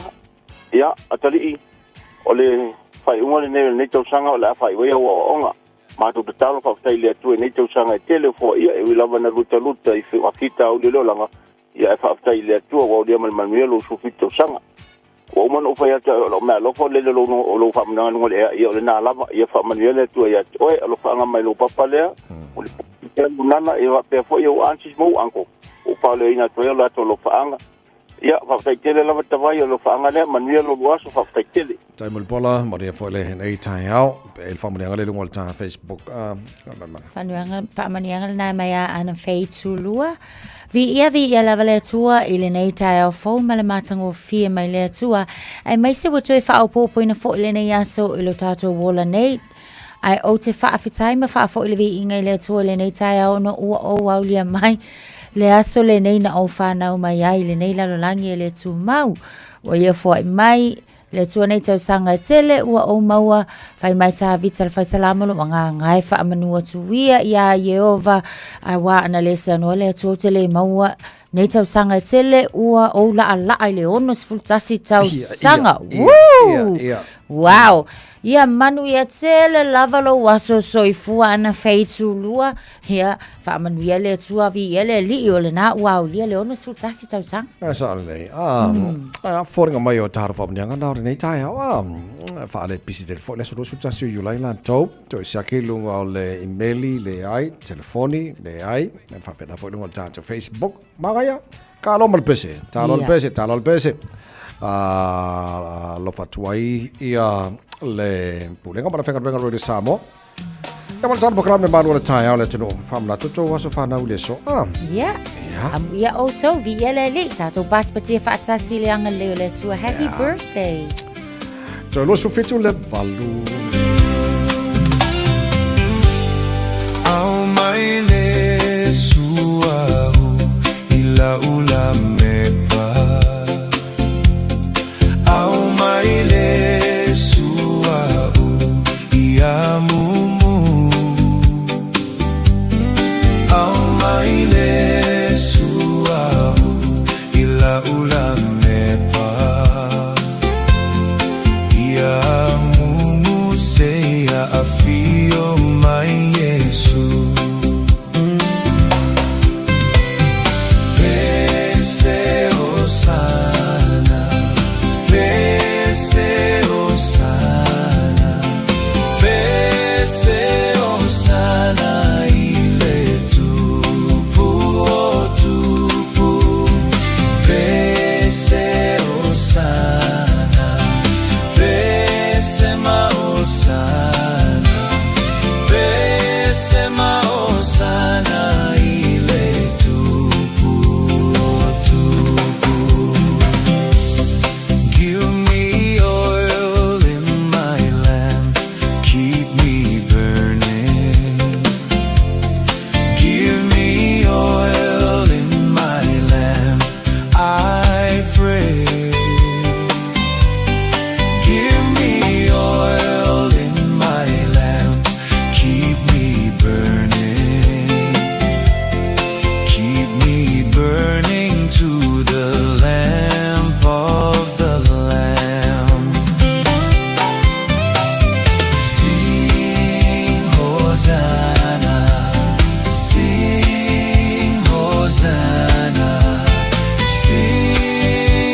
Faisipisi o tātou, abata avale le nei fo itaimi o le Taeao, State Highway Lewis Fulu on the southbound o iaise atol ta avale I le vaenga le Wiri Southwestern Motorway o lona winga ta o lo lapta I fo tātou ina ia mata itu. And faifona so soni mai le malo la tunu lungo le tātou pengs failangi pe afa apeo e le vaenga tonu lea o le tātou awala. Pui nui interchange o lo mai ta watu faisipisi o taimi le nei Roscommon Road o lo pisi Lambie Drive fa pena Cavendish Drive. Ile taimi le nei anga iatu le malaiva alele o le alava mai tawato lo faisipisi le taimi le nei tato anga iatu ilungo le tato State Highway 1 City Bound Eastbourne Road o leo mai tawato iai o faisipisi mai le taimi le nei le tato interchange le na o iai ia o le la tele na poloka le anga I foi le vaenga le na Barris Point Road Taharoto Road Koranga Drive le taimi le nei o le Taeao fa solo ngai le tato awala lau papa ile nei fo taimi Lincoln Road na eastbound I tato State Highway Sumaleono le lo faisipisi fa solo mai le anga I mai Westgate anga yange fo ile vaenga le na le interchange na o le na lo pisi le taimi le nei fa awawa twai nai Royal Road and Te Aratu Road le na lo pisi fo ile nei taimi male anga I atu le na le taulanga Patiki Road lo mai tawato lo ngalo o yenga delays fo ina sa wai lava ngai Great North Road intersection ile taimi le nei fa solo I fola le ngai Rosebank Road ile taimi le nei Market Road lo mai tawato fo le na fo lo faisipisi mai le tato interchange le na wangi Great South Road Green Lane ia o leo lo mai tawato wa faisipisi Remuera Road lo pisi mai fo ile taimi le nei mai selanga ia tu le na New Market Mayoro Street faisipisi le nei fo taimi le mai tawato iai Sandingham Road extension le na lo pisi Richardson Road and Mount Albert Road vaenga yo la walo leo lo mai tawato lo faisipisi mai mo tato mai tawato fo I le kako Southern Motorway City Bound vai lava si pisi taimi le nei foi o le Taeao takanini lo tu mau le pisi le vale na papkura I le nei foi taimi o nisi na vai ngo le lo mai tawatu fai si pisi mo tatou ave ta avale pakuranga highway o lo mai tawatu foi o le wa pisi le taimi le nei nisi na vai nga maswingo tatou o wala maniel fai nga malanga o tu su tasi un tale le valu To family and friends, if I'm the only click it. By Australia, Faber, New Zealand, to better for my no eye. Ubolu sabaki, manono apolima, Samoa. It's simple with 4 easy steps. Sign off the electric clicks. Sign up now or log on. Select Samoa, my me send Inga will receive in no time.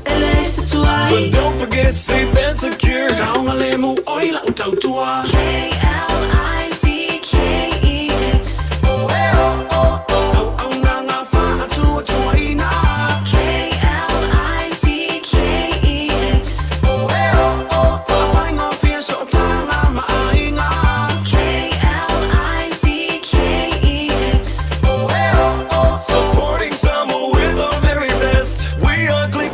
Talofa o to finga le tau tala ma eselo fi whanonga le breakfast le Radio Samoa o te maa o nai.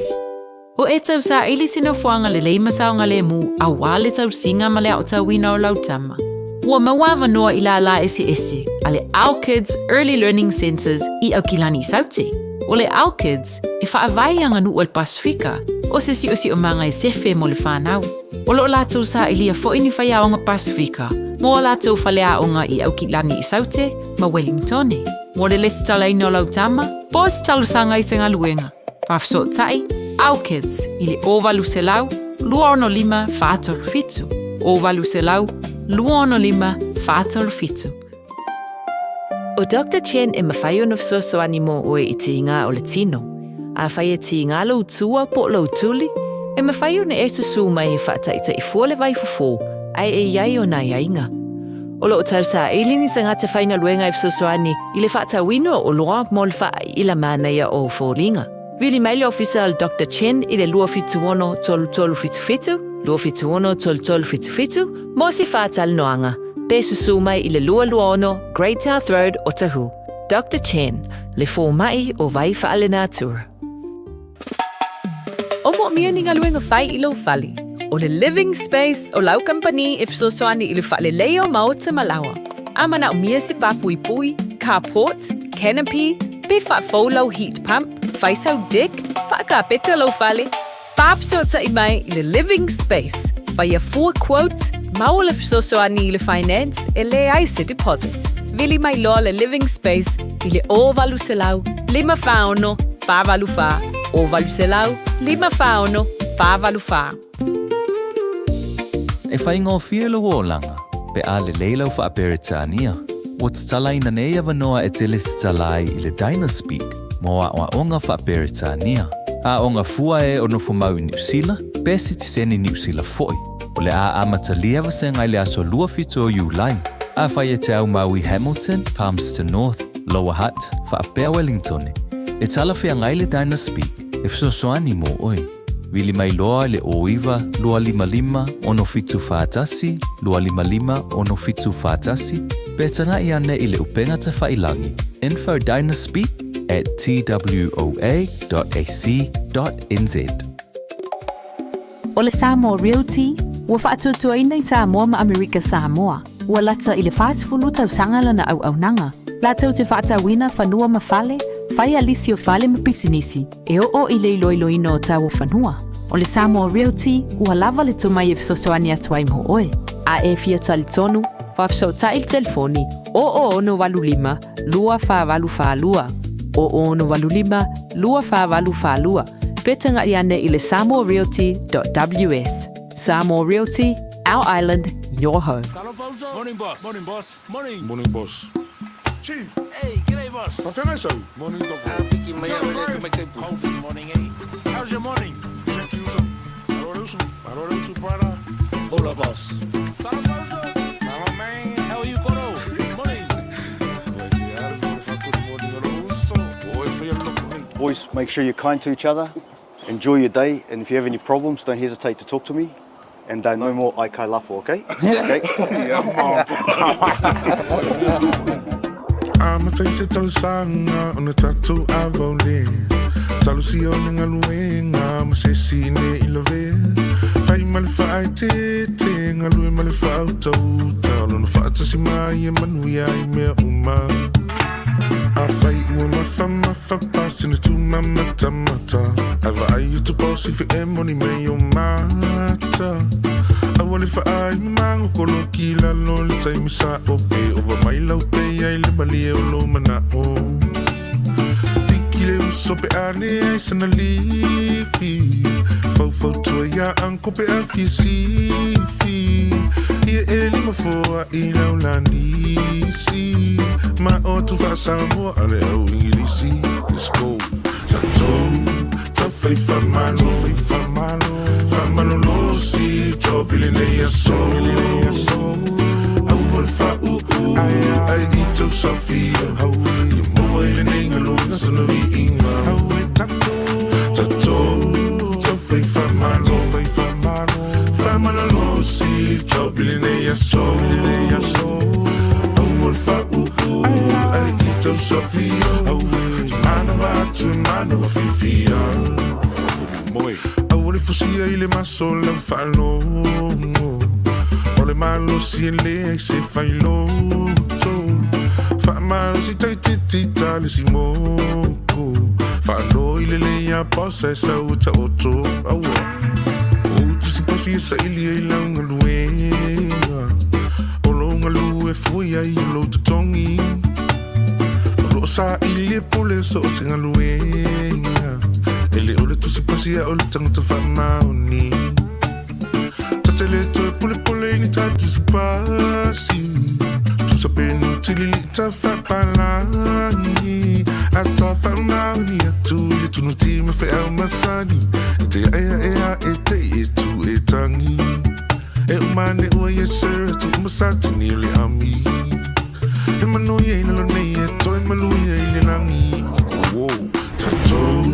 Tau fai fa malo lo si, topili nei asso. Awal fa ai ito Sofia. Hawi ile nei ngalo nasa na viinga. Hawi tato, tau fai fa malo lo si, topili nei asso. Awal fa ai ito Sofia. Mana fifian. Ia la mai ano a fai ua yo a ono tutongi. Sele ilonga lui ma le fa maoni.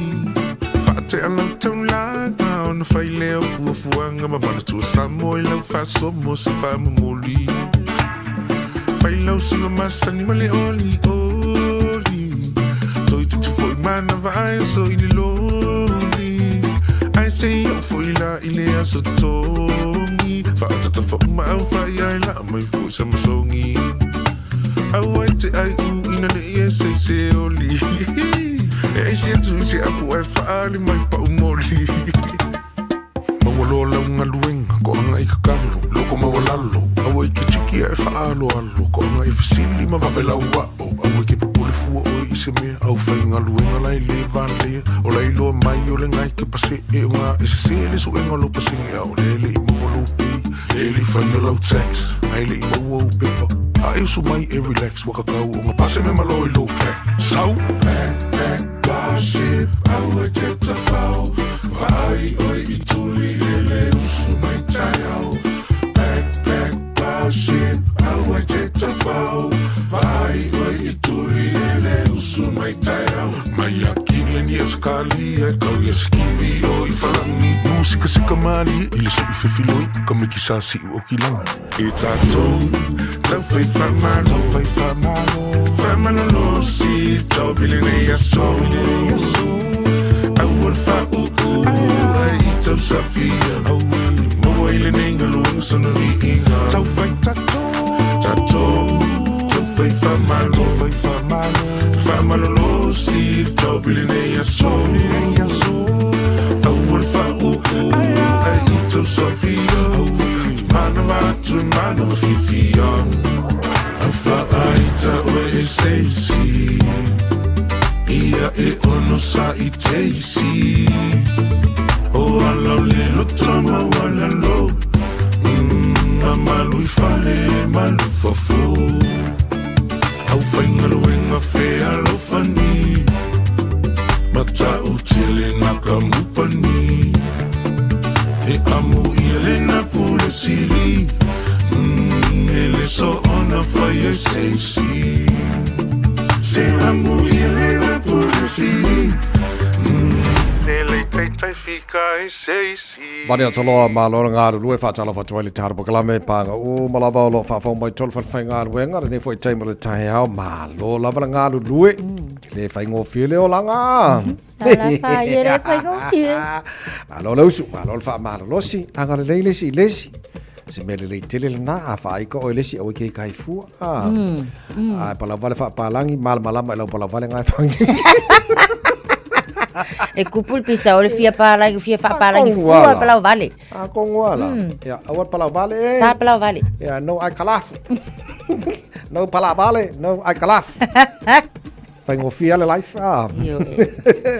Ke whakot kiringi leo le kiringi ia kengi e kongi sila. Wa ma ngai ole alo leo. E rau pau leo le mai ngau te loa e se le ma nei ole tule mal whainga malo le talun tule mai. Mo le mo le va ai ole leo many grimes ma law and order i tono ni sila. Ia. Wa se lau pa sengen me leingi.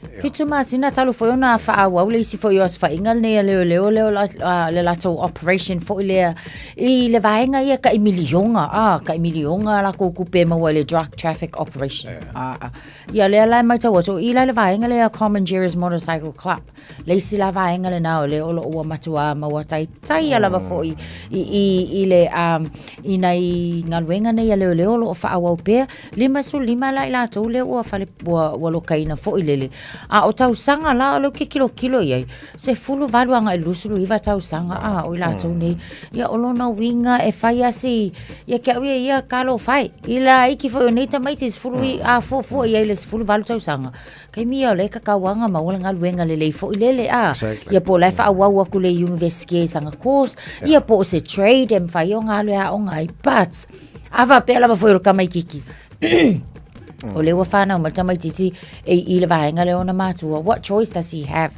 Ia unless la e si fo ile le mawhai o nga makwai ola fa kasi maleka mai ke kam fai kos mai pa tol fa no angal na ia tau ia a ti tula ya la ya au kuso ile lua fe lu sul fa fo ile pe amale 5 kilo kalama class A drugs olena maua se fulu kasi firearms ammunition ia male lua sera 5 fulu wafe kupe tupe pepa ia maua ele ongi kupe fo ngare kupe pepa fo fola ia ile avaenga ia longo inga kasi ke simale 1 million ol ma ko tele au nei tupe maua ile tulanga fo ile ia ol kupe mau ole ma lo si mau fo o se vaenga fa popo i vaenga peona ta ue ma le fale na property o ki lani e alu ako uma kiringi uma le vaenga lea ma ta vale sfutasi vai ole ma kwa ki le ale so o nga vaenga uma la uma losi tupe cash o ako ma fale o ako ma ka vale kwa kiringi uma le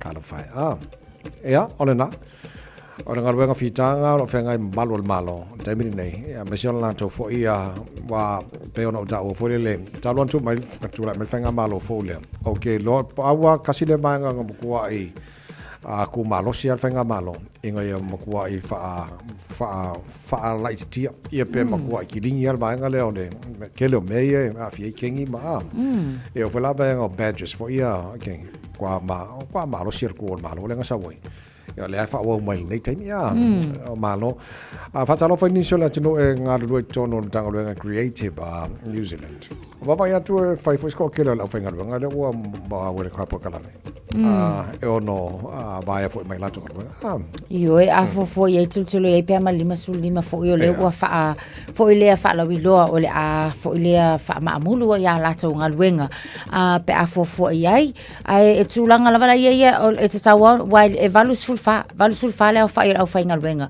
au le o mai tawa e 5 la ia ngalwenga fo ia po ava noa o le ale to fa awa wina ia o le nei la taimi o le lava fo elo tilo e mo ni lava o le wa fa la wilo mai Creative New Zealand o le o ye consultations fo ia o le wa amata ona fa ia mai la to ai le o fa la wilo ina mai la po ani si va enga ni si au nanga fo ia e tala fe unga manai tangata nei ia wale o se fo numero like titi ia ta ia o le ave ese fo le po le fa mutalia o sanga luenga o se tulanga e sili tele ona fa no no ma fau ile nei fo i vai taimi ia pe tilo lava fo ile fa ngata o le o ile se fa ele leila o le fa consultations pa ia kia wa ia ilo uma natu fo ile tangata fa ngaluenga a fa penge o la o mai kala o mala ngaluenga wangi si va enga wani si au nanga fo ia ma fai lava o nga o ave fa ia mako o manga fo ile le mo se taimi ia wa ka kaunko e kusi le CV ko a mata le lava ia matilo le po ala nginga luenga kau so mai yoga qualifications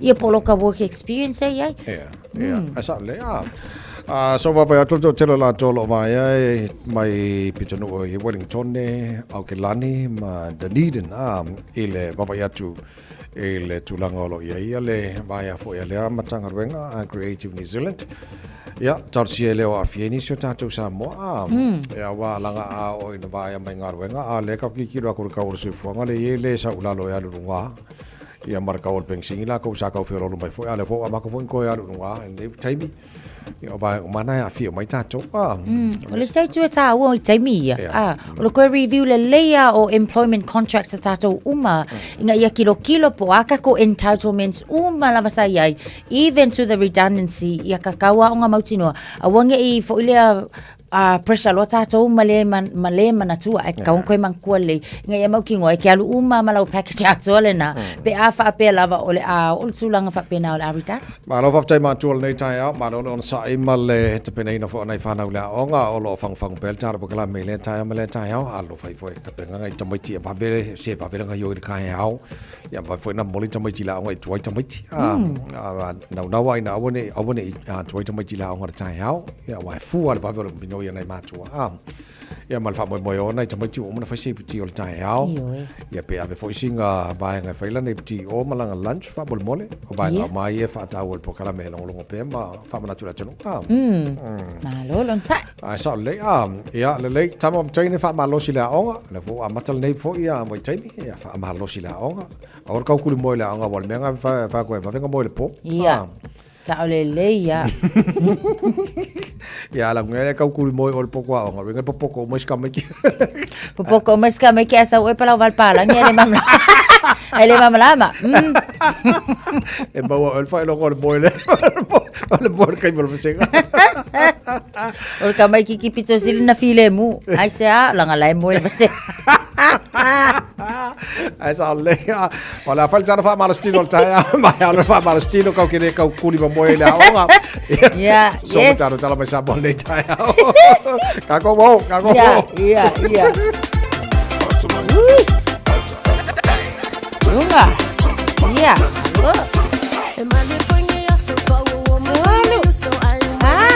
Safat sasi. Tolu.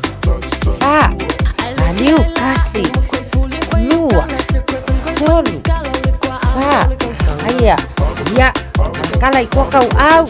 Ya. Ya. Ngoi lo wow pe liu wai. Ya. Ya. Ku ulai lalo tuli lima fo ilele ai pe ya wa ngai hunga o au a. Io. Ma uma nei vai ngolo sino. Ya. Luma lo a. Ai ya. Yo, ali ai. Ya, olunga. Lunga. Ah, naya fa'awaw.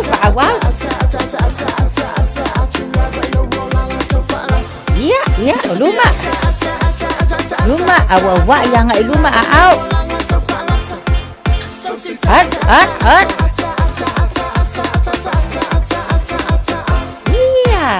Au tafa. At. Luma matua awawai. Yo. At. Ai pe fa liu fo ngale yai matau au. Ali lunga. Yo. Ya. Halo iluma. Ihaha.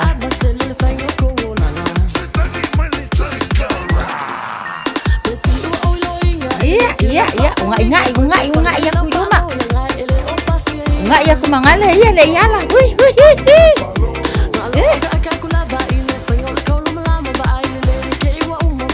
Iya. Wow, nga. Lunga. Tolu. Fa. Luma. Dua. Tolu. Fa. Au tafa. Dua. Tolu. Fa. Dua. Tolu. Fa. Luma. Por un secondo. Aya sawi luma. Iyo Iya, fai le muane. Ia, malolo sele nei Taeao. Mana vai totonu le oke sene fo. Mana vai fafo. Totonu. Mana vai fafo. Ia, malo sele nei Taeao mani tele le nei aso malava singa soifua ia. Tasilima ivatolu amo. Radio Samoa. Usimaya lau whaafofonga o le whaapoponga fo ele nei o talafau mai Samoa. Awina sa mai mo oe e lau leiti o whalongalongo le Radio Samoa. Tasilima iwa tolu amo. O te whātalofo e lo tātou o tunu o nei o sa fau. O tātou mafutau si mai o le whaafonga. O le lipoti ai o le whaititi o fuala au mawai e maua le au nanga. Ale matanga aluenga o le soifua maloloina e mafua ona o le tuaitau nuu. O ia vaenga tā ua mō le tonga whitia i o ngase esese. Ai maise o fuala au mawai mō ngase o le suka ma le toto maualunga. Wa whaelo ai e le minsta o lea matanga aluenga le malo. O lea wa whaititia i le tolu se furu pasene le tūlanga maua. O vai ma fuala au. O le lango mai o se au nanga i fiti ua vave maua i fo i vai ma fuala au. O se isi leo wha mama avenga. Ai wa wha o popo i ai mare ngā lue whatasi o le mta ngā luenga le soifua maloloina. Manisi o fale talavai tu maoti to tonu o le tano. Wa whaeloa fo i le minstar mtanga aluenga le tō whawa awa o salu maloa lofi po. O ai tā lafu e mafua mai le whaatauina o ia vaenga tāua, o le au nanga wha le soifua maloloina ua wha i titia nei, i le 5%. Sa maua se hawa noa tu sitala i le minstar, ma whesiringi ai e tusa o le atulanga. Whaftai, o le tūlanga wa lena o maua le tala mo mai whale a lili ma sanapu. O ma foilana fisilingia i lan tūlo wa iena, o lo le leipe ia whala mai la au, ia masalo, e iei ia tatu whala au e le o maua, ala iei isi whala au e maua mai, e taitu sa ia unga, e mwhainso soani ai, a tonu na pe te uso e atua nata mapo nati nai lo o maua, ia le tua inga whala au tala whea ngai. Alo iai le suinga o le mo mai taimi nei mai le tatou fale mai le iva masina o se lau ma le fafo la o se ase ka mau o le taimi nei to tolu tasi fo la o le fa imsa i di mai lo no wingo te lele improvements o papa i mai fiti o ina le il tatou emergency o le taimi le mo fala au vala au tu fiti le vantou si le mai na tala lo ia le vai aso tua le tau no mai o le oka mai fiti e sili marcela u fe fiti ia fala au no vai la au le sa fai fo il potu nei ia o mel na so stai mi ai vala au tasi ale aso le si aso wa mai valele e ona le roi tu la sa valele mai fiti o le fisile tu tu langa le fati tio ni si fala au le sango o ye se tu langa fo le sila me se fala au le asa se suka pala se tu ma ko to tele ila tu wa fia o ye se tu langa fo le facing so ta inga fale tele vai tu ma oti e mfai on so swani tanga alwenga ile fatawina mai fala au mo e le mo se fala sa le sa unoanga ua le tasi o fa lasi on so swani mai tato private ia tato e tato mai ala la tu au ia fa mo foi la mo mai tato ia su ia ile e tu la imen Maria Pharmacy taimi uma pe ia o la to ni tu la imen la vea tato taimi o to tu ngam taimi le mo fala o lo winga la le fa tau me tanga luenga mai fa tele vai tu mo sa o le fa tau me tatu pe a fa pe o le mo wal taimi na tau lon tatu apa tu sa ili ono lai mo mi a lai fa tali tatu ta fo ia le tau nu mai o le la so fina ngalo ile tu nu wa i tatu e tupu me lo me fa pe o va ver sai a le mata watu o le fa iti ti ila lo le fa ingo to inga fala u ia sa le mo a le wa a matana mo mai spola o la ua fautuanga le tatou tunu upo le tunu e au tau ola au le whangota o e nei o au Taeao e le langi le lei e pele aso e le la fo i e teimi e tinu ai ai au te le alo i fo ila i ato le la ua le maua tau tino to e lo maua e o le ngaluenga na malo e tauna maua pa ngā lea ia i teimi uti uti fo i le malo na mau mau pena o le fau nei a tatou whala au al mo onga ia maua e teimi uma ia le whamoe moe lea o le ua pasi le tala whatau tu tupe le sa i le i tā lafu fo i le sa tuaina tutongi sa le o wa i se tūlanga fo le wa amata na wha maui le tā lafu le na ia whaingo fian toe o maile si sapalai o fuala au o sili atu ma le 5% o mana tonu a toe ala o nai vaenga ia le ngā lulua ia le tātou mtanga luenga ma le malo o nai le tau tātou ai tā lafu e tatau na tutongi i o peo tūlanga na la fo i wha pale mai nai tātou suppliers ina ia hau atu al tātou tonu e pena fo i sosoan mai lantou Lawa fionga e mawhele e paso ai le mafu anga na ua hai ele ka ko detle lo sulu miliona. Pukul tau wai taimi, po mi taimi o le whenga malo tuana. E mawhele e paso le tūlanga. Ia, ele iai se tūlanga whele tātou whenga malo e tusi le 5. Ai wha mau ngā ia, na mātou mai lua se lau lo se fu. Le ia i tā lafu nei tau tonu.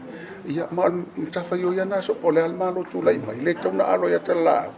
O tātou mo sa mo tauna tongi ma le lo tongi pe na silinge fo ngal mal man o sili marse ma le 5% o man tongi ma o fina ngal mali al malo e fa ti tieni si va ai to tongi tātou ai tala fu le tau tātou ai tala fu na yo tātou suppliers nei sa fa ilo le fina ngalo le minstall so fu malo loina ina ua mai ale sauninga ua tau au nei le mtanga luenga le feso soani o me fa ngaluenga mo le fa tino ino porkolame e feso ta iatu I ainga fuafuaina le family planning.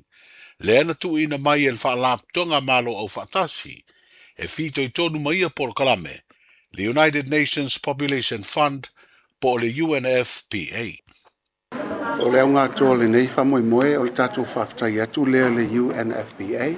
O lono winga o i la tō i o le ofiso soani mālosi mai i le fuafuaina le lei o le tātou whaitau a whae. La mai lea i le ina i tātou tina, i o maitanga, i a whatasi mapepe, i a le ngata fo i leo le tele whawhitau le tūlai mai i a i la tō, le ngata i le tūlanga o le whātou sanga, a tūlanga fo i o lai tapo e ai i a pepe fau nei, i a manisi lava to atu ngā ua māsani fo i tātou i teimi nei, au ngā tōle nā o loo o la tō la ia, o loo i ele tātou o loo i ele tātou ofisa o ngā tonu fiti. Lela i ele tamai tai lea nā ngā i mai tātou wheloa, ma le o ofisa tu tonu e tau o le Pasifika, Asian Pacific region. Ia lela sa wei i Alessandra le palangi lea, ia o la tōi o loo whai ma vai ma lima o le UNFPA. Le fionga le minstalo se fua maloloina, le tō whawa awao salu malo a lo fipo. O iei nei le tālo sanga le loia sida le malo, mo le itua leo, ina ia tāofi le su eina o le tālo sanga, a le whaipule o whalea te todu, le tō whale ala i le pule rimoni a iafi, lea ua fina uai e tō ilo le whaai unga sa le ma whaiai, ona wha maonia mōrianga o le pāle mia maisi e to'onua. Lea sa tua ia le tau pule, e nā tia le whaia le ami o tonu ma le mōrianga o le whaia leo tala tau whaaleanga. O lea whaai unga sa fufonga ina le masina o mati o le tausanga nei, ina ua mae asu e mōri mau o le wha amsinonga na mōri ai ma Samuelu, wha pea si vai malise, e mafua ono o le a fiai o le olo le li televou i atu au wha savanu, i se whaalawelawe tau ta vale i vai tele uta i a aperila. O le tau sanga e lua afe lua tasi, lea sa lau manu i ai ma le suafa o le ale le pule. O le whaai unga na tu ina mai e le wha amsinonga o loo wha mama ai le suafa o le whai pule, i sona fianga i le whaalawelawe tau ta vale. Ai o le talo sanga le lo ia sili e ta ofi le talo sanga le whai pule o whalea te tonu. Lea o loo fina wai e toe whaia se ilo i longa po se review, ale wha amsinonga i lea whaai unga. O wha moe su eina lea so whao le masina o September o le tausanga nei. Ma o le a wha tauteia lea wha amsinonga, e le fionga i le wha amsino i a Justice Rees Harrison mai New Zealand. O lea fo i mata upu tau wha amsinonga, o lo iai ma se whinaunga ina ia toi ilo pe a pili le wha ai unga, pe i tai ua wha ilo i tau rumanga le wha amsinonga i lea songofua. E le itu ina atu se pule wha atanga le loia sili, e awa no ai o na tangu fia le wha amsinonga se a pili. Mo le sila fia, e leo iei se talo sanga le loia sili sa tu lai, mo le itua leo a su eina morianga o le pāle mia maisi e to lima, ina ia to ilo pe a pili lea whaai unga. O se tasi o mau o lo whaavai ai le talo sanga le ala i le pule rimoni a iafi, ina ia to ilo le whaai unga le whaam sinonga whaai tu malo, ono le finaunga e whaapea e pito tasi, ma whaai tu au, le ngā luenga sa whaia, ma taunu uai le whaai unga. Wa wha mautu nei le masino o Februari o le tausanga fōru o orua fitu. E wala awai mōri mau e lua se furu o le mata upu tau wha amsinonga o lo mōri ai le fionga i le pāle mia. Sunga la audi e le mari e toa le ua tea polate e waufosi. I mōri anga o lona whai o tala tau wha se, ma le wha so e sa e wha o ngai au wala o viso o ta inga wha teknolosi. O mōri anga nei e mafua mai le tangi o wha uru atu e neri i leo se to'olua, ma se isi tangata e wha mautu i au stadia. Sa wha se e atu i le wha amsinonga mau alunga le su e ino o morianga. Ona o le mau e le ai se wha amasino o le wha amsinonga wha i tū malo. E mawhai ona ia tau aveina, ona o a fianga i le mata upu po o se conflict of interest. Pei ta i ele i wha amari aina le wha amsinonga mau alunga i lea mau. Ma toi whai ai le wha atanunga, e ave morianga e su e le wha amsinonga wha i tū malo. Ona e tā le whea ngai malu si anga wha le tū la fono o lea wha amsinonga. Ma le su e ino morianga watua i ai, le taitai o le malo. Wa toi tariu mai le atunu ule minsta o mtanga luenga o tiute, ma nisi o le pūlenga o le mtanga luenga i au fiai le ofisa sili. Ina ua mai ale vai aso na lato wasi ai no fuanga, o lo o leo ina aitua o yo New Zealand pe o malai va alele malunga o wafu. I le wha moe ngā lulu e whaatasi au nanga, a mtanga luenga o le tiute atunu e lua. Wa wha iloa le mtanga luenga o le tiute i Samoa i se pepa wha alau iloa. O le tāua o le asi e singa, ono o le asanga wha amalo si aile si tia, O le ngā lulue whaatasi ma whetū wha i to mai o tangata whai ngā luenga. I le whaatinongo ngā luenga e pui pui a maruaitua o i o atunuu. Mai whainga sori tū la whono, e pei o le whaavea i leo fuala au whaasaina, ma ngā i o inga tau sori tū la whono e tau pule pule lona whaatinoina po organised crimes. Stasi leo ngā luenga wa so tau awa i nei atunuu mo le Pasifika. Ona o le sawa o ia whainga sori tū la whono, wa fia ia tunu ai me se lava le ave eina o pauta ma fuala au whaasaina. Sa whelo i atu le minstau le tiute, le tō wha masina lupe le atu vau makesi pisi masina lupe, malana au malanga i le minstau le tiute New Zealand, wha pea sui o le mtanga luenga o le va i whafo le malo, ma whai aini talanoanga wha avao malo po o bilateral talks, a o iai New Zealand mo lea asia singa i le vai aso ua mawai. O tupulanga tala vau le lumanai o Samoa mo a Taeao, a wā o tā ita i o le malo i le lumanai, o i lato fo i le awha awa wina le ngā luenga, o le ati na e matapu e le loto i whale o ainga, nuu le malo whapere tunu. O le vainga tau la i leo le whainga whaavai fau mo tupulanga tala vau o Samoa ua whaalawi loa, i le nei vā yaso ua lima ta ita ina i le autu, o le toe ti mata le upenga. O whailoa le mtanga luenga o ainga maanga whesotai, le whaalawi loa ina o lea whainga whaavai, wa o ngā tutonunga le muai lona te pena ina i leuna ia leo le numana i manui o tūpulanga televou o le tātou o tino. O le nei wha moe moe o wha autu ina i whapea, tui ti mata le upenga. Cast, Danet, Aniu. Le whatino ina o whaiva Samoa, a lafo le upenga i le Sami, e le lafo ina i stangata e totas. E mana o mia lima i tele. E mana o mia le ngā lue whatas. O le ono sai, wha maoni, ma le whatutua. A le leo na lafo le upenga, e manui ai a inga. Manui ai no. Manui a le atunu. O se vaenga le te tau on tātou whaia mo tupulanga televou. Ina ia tātou lafo whaatasi le upenga. E ala i le whaatele ina wa wanoa mo lo lātou au wai, ma lo lātou wati na ina. I o tātou whaamauti no aina o loo iai le wanoa mo tupulanga televou. Tupulanga televou uma e sauwhanga ai i le ati na enga lautele o anga sotai, ma le tamau a inga o le atunu. Tupulanga televou o le malosi o le nu. O lātou o le malosi anga o fio anga. E whai maleo o ekalesia. O lātou o le whaamoemoenga o ainga. O lātou fo o le lumanai. Ma le tamau ainga o le tātou watunu. E le o tu ua lava tupulanga televou i le tau muli o le va. O lo tātou ape foe, ma alo foe whatasi, ma i lātou. Ai petai, o lo o tele lava whaafita auli, o lo o a fia ai tupulanga televou. E au fia ai le uti, ma le ai o ni avanoa whai ngā luenga. Whaafita auli o fuala au whaasaina ma le ava malos. O lo i tau le soifua malolo ina o le mawhauwhau, o sauwanga, o a fianga o swinga o le tau, ma le lava o avanoa. E ati na e ai o lātou tō mai mataleni. E tō telefo i o lo langona ina, e le o lava le langona o lo lātou leo i whai unga, e a awhia ai lo lātou lumana. O le whainga whaavai mo tupulanga televou Samoa lua ono i le lua o toltasi. O saunia e tali atu wai i nei lutau. Le fionga le sui pāle mia, le fionga muripola ana rosa ale morio o, i le whaalawi loa ina o le taiala mō tūpulanga televou Samoa. E tolu se furu por kalame le a whaatino le mtanga luenga o ainga maanga whasotai i le isi ono masina o lumana inei e a matai le whainga whaavai fau ua whaalawi loa. Manuia le nei aso, soifua. Pui pui lau ainga i le tau malulu, au e te whaatali.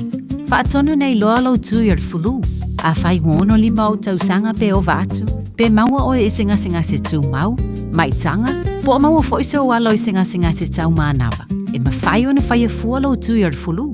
tanga ia nei le upenga te whailangi. Book myvaccine.health.nz e vave to e whaingo fie. Mō whawhesili manisi whamtalanga. Really Maile Vaccination Helpline. O valu se lau, lua valu lua iwa lua ono. O valu se lau, lua valu lua iwa lua ono. Po o le fono. O valu se lau, tolu ono ono, ono wha valu. O valu se lau, tolu ono ono, ono wha valu. E siri le poipuia na i lola tonga fitia. Whai nei lola utuir fulu. Talofa, we're the Katinas. Talofa, this is Pat Lam. Talofa lava o a Lapi Marina. Mau pelo li tio. I le radio Samoa tasili mai tolu amo.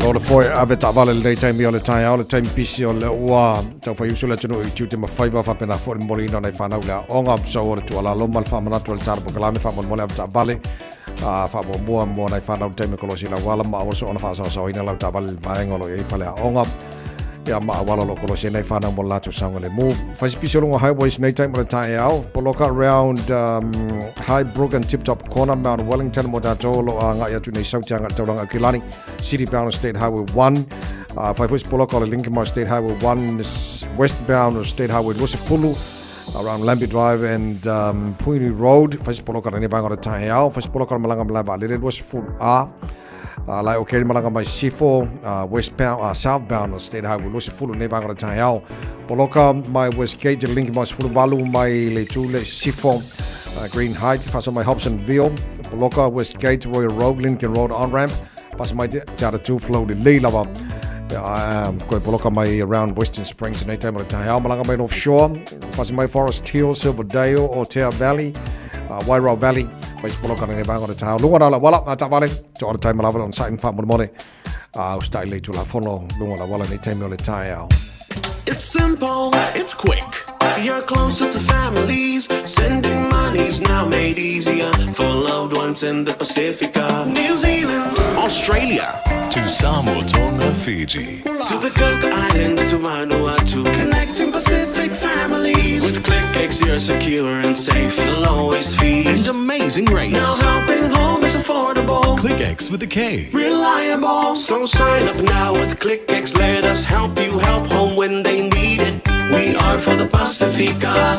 We are ClickX. Talofa lava o a Lapi Marina. Mau pelo li tio. I le radio Samoa tasili mai tolu amo. Paikala tapani talo tauri nei taimele Taeao vava atu lua se fulumba le lua wa ilma whana le e Samoa wa tela iwai Samoa le nei taimele Taeao tu mau winga langi le leo le taui awa o ni so taimi. Se mangana ni se vaengo Samoa pa ua timu le so pe ona wha wina. Ele awa i tau tu mau lusu mal 52 degrees Celsius morunga le pevela le e Samoa. E le neifo yaso lua se fulumba le tolu i lona mawalalo panga o malavolo tala mafuta le marua le Taeao roi Samoa le nei taimele Taeao. Aprika Samoa penafo i Samoa. Malo se fomonia e nei taimi o le Taeao fatalo fale malo le tinu so svanga Australia tato mafuta le nei foi taimi o le Taeao vava tu la mo Canberra all se maruru minus 3.6 o le maruru le nei taimi o le Taeao wingo le tau fa mawina mo le la mo Canberra la fa solo in o le Taeao so sulu mata ngo fie le last fulima morunga le maruru le so le fa ko maruru fe fatalo fale malo le tinu Melbourne malo se fomonia ivolo il maruru ele nei taimi o le Taeao winga fa mawina le tau i Melbourne awawalang le lei ni so taimi se fulu ono marunga le malulu fa mawina mo Melbourne ele so le malo le tinu i sini Australia good morning malo la se fomonia ka marulu man ka valu le malulu nei taimi o le Taeao o le asu sulu mata ngo file la mo to mana ye le ma fa le lus fulu lona maulunga fa mawina mo ne fo ya so lua wata to dia Adelaide malo se fomonia le tinu o la papa au Adelaide as fulu lua il malulu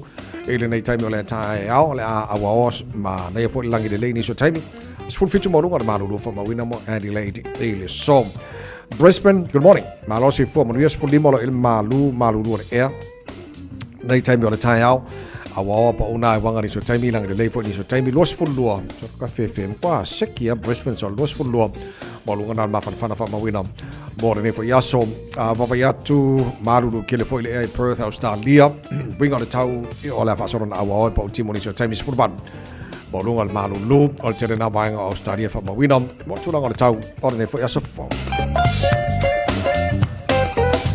Tama ki makaura au kilani no whanga pasalanga radio Samoa iwalo il malu lu ne vanga o Taeao va tu malama mai fafo awa mai malangi le mai tau ne vanga o Taeao winga na tau de so tu mau ona awa pa una e wanga ni sabaenga mafati bunga ni sabaenga le tu matu whanga pa roa angi mari ma savidi mai sautes fu fana mo runga malu lu fa mo wina bo au kilani ele nei fo yaso Taeao pe audia la awa lang de leili taus fu lima mo runga malu lu pa ngai on tuatu la stofi awa lang de leili tau pa uti mulas for railing awa lang de leili sto nai pa uti mulas samara so for ba yaso lu mana ya tu pa bo mo o mana tu ina mai la mai tau nei fo te mo Taeao A e fia i lope ono lo fia lo fale i lo lunga. Si akilo fanua i le Auckland Flood Viewer a le Auckland Council. I lunga o upenga tawhailangi, si akilo to atu si pele ono a fia ngō fia lo mauta i lo lunga. Talanoa i lo ainga i me fai pe ama mawhati munga. Fa ama mama tewo tu ama ota, tātou te le pōrea le tau. Ai mawhai ona tātou sa uni mo fisuia i ngō wingo le tau. O lau sa onga le mu i taimi o lo longa mamafa. O lo yo lava lima. Lo so mo tolu no chale chola valua faina msia tatu tala mai Samoa nei Taeao te fasala wina sfuru lua la ore le so mo fitu poana nei le sfaponga tatu tala mai Samoa ta o le valu i le Taeao le tautua mo o le radio Samoa. E na o lua se fulu ma le tolu le wate ai nei le i tu la valu smaila mai mo la fafonga tatu mo fa Samoa nei foi Taeao.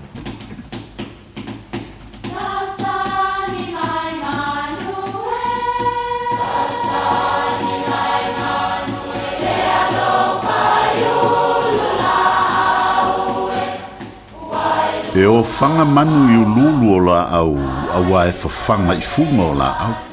A o le tangata, e whawhanga i upu matala.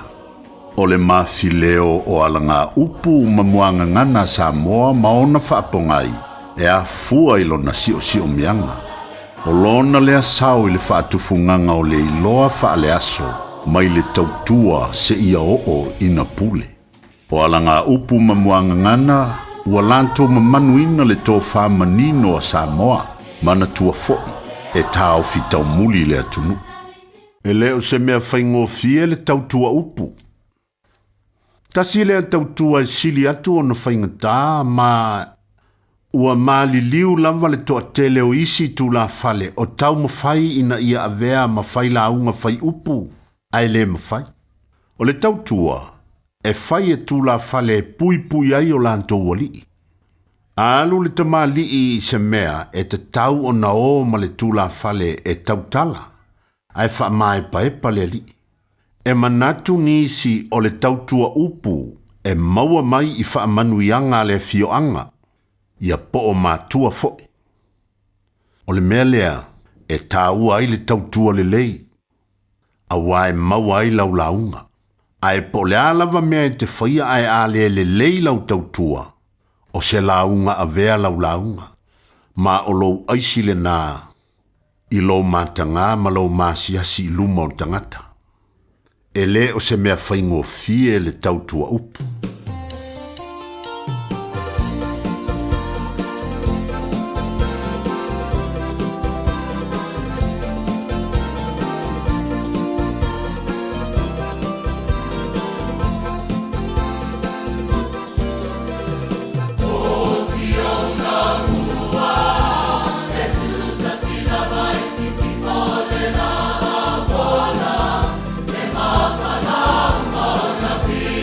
Oh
tolu a mo.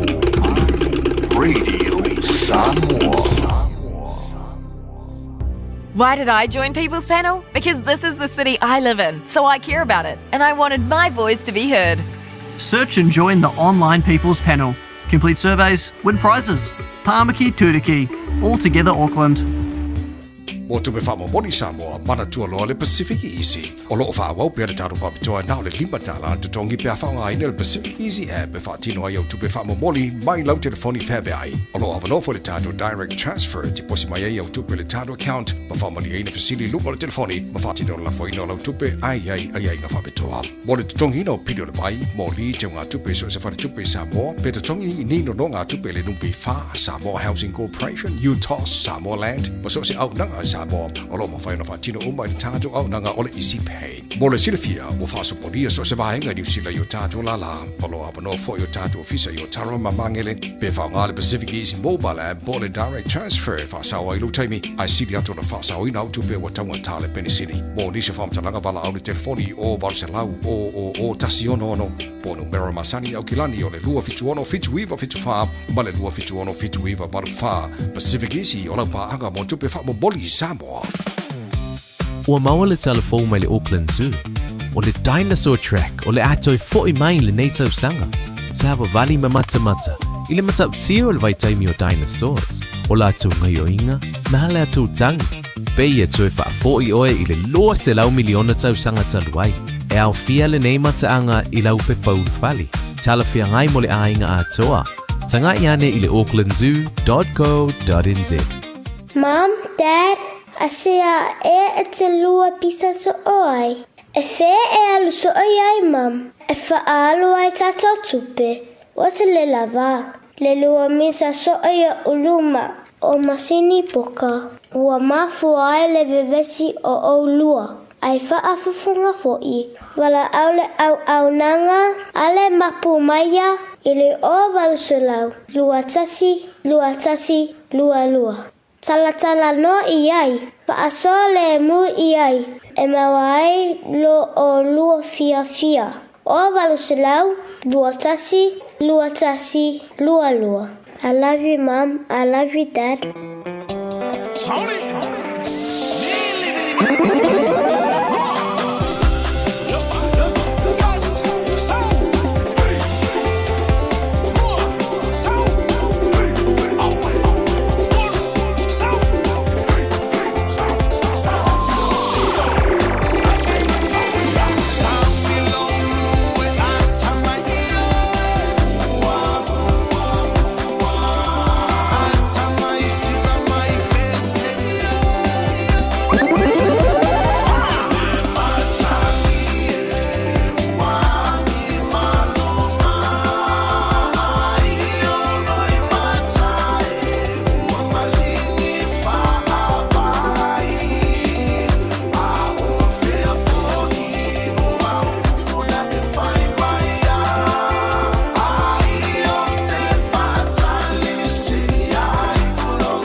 Ke kota waino hina wato lua se fulu male 5 minuto lo jora tale o le tula Eva malo fa tele tino fa smile le to tour with Samoa mal proclame malo le Taeao o so lua va sti tasi il proclame malo le Taeao lo mo le banoa tara no to le fianga sa o so le fianga pito to sul to fa so o bolem sio tele bainga ta wo lo fa so lon na si le fianga lon finanga foi Inesom tau Taeao na si le fianga o lo e pe ona ye va sti tasi fianga il ta proclame nei Taeao fianga pito malo le se fo mone Yeah, so for manuia te vai, maldo fisa malu, fa malo fa ftai mo ngal wenga fo I long il tanto watunu ta ua ya fo lo fat fo il tanto watunu lo mo metato po kala meneta fo pa ia lo fengal wenga le tua ia fa pe fo tupu me ia wo me marsani malo la balon sa nei fo vai tam io le marulu malo so fo manuia malo fo fa time mo fa no mo time mo ta por clamare nei fo ta fo mo ni len sa no ngo fa si malo lo nei vai tau ya ko anga fa malo stino fa sa vali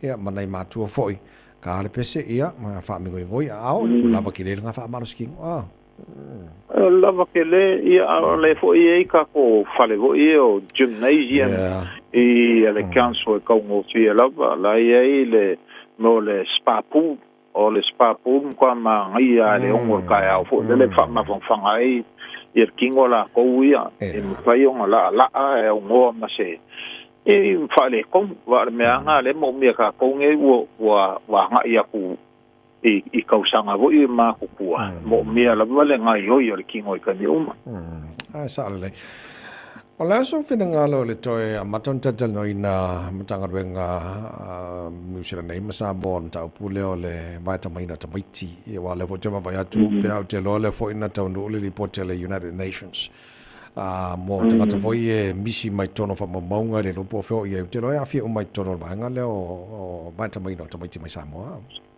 pito ole o ke le lopo ko foi mai malanga makanga luenga justice New Zealand le sa malanga ku Samoa ma felo I foi makanga luenga minska ma paururunga foi makanga luenga le o famsingonga ba ngai e fi ko kongu ma makanga punge ia a kongula le sako vai fo inisio li pokie le penga fa lunch ia al le kongula e popole e New Zealand ai a kongula fa le konga e a fu maila le li pokie le a le United Nations le anga fa la wiloa mai ai pakingo la vai mengi o kanga wale loa ma e fa pe our committee le UN ele o lava fainga falkula pongo ma fainga voi fa pacte sa Samoa e su e ai makali aku maka upokanga ka waliloa e mese pe a masolomia le saol malo po isi pulenga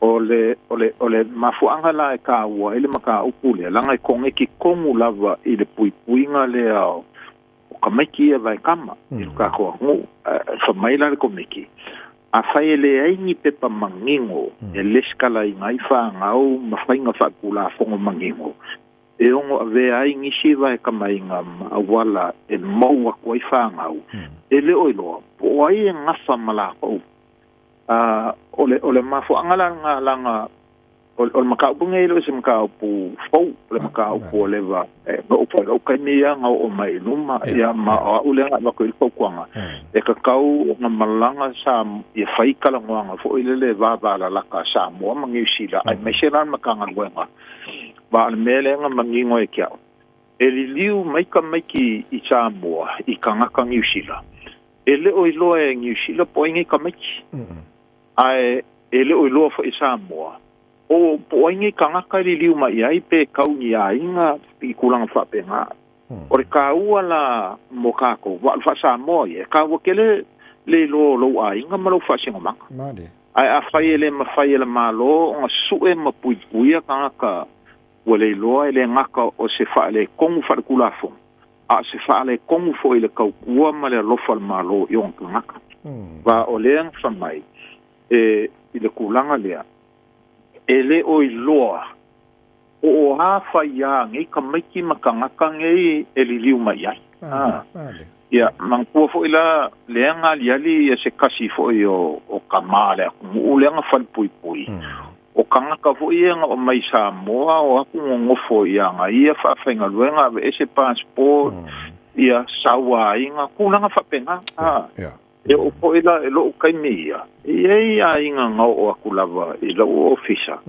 ai e mo mia whamai fia maua ia e so swangi mo nge kamaiki o kamaiki whamai o kamaiki o lako whangau ai ka ke vai a kuae e se foringa o ka maiki e se lako e foringa la o ka maiki i liu mai ai a ka koe su e aku o le ane o mo mi ai se suanki ia o lengi mo a kuaranga e re i koe o kwai ai ai po i ngisi o au nganga fo e mo youth activities fo ile le so swangi la ukala wo fo i wo ngofu wo ka maiki so long ngofu la wara o inga ria i foi o ko kelo ngisho kamachi wo so sola liliu mai a inga nge anga le anga ai a inga nge so sola kamachi o ngo foi si la ko wo mai si ai ia o ngo so songi mai le malo ai pena le kulanga nga o le maka upule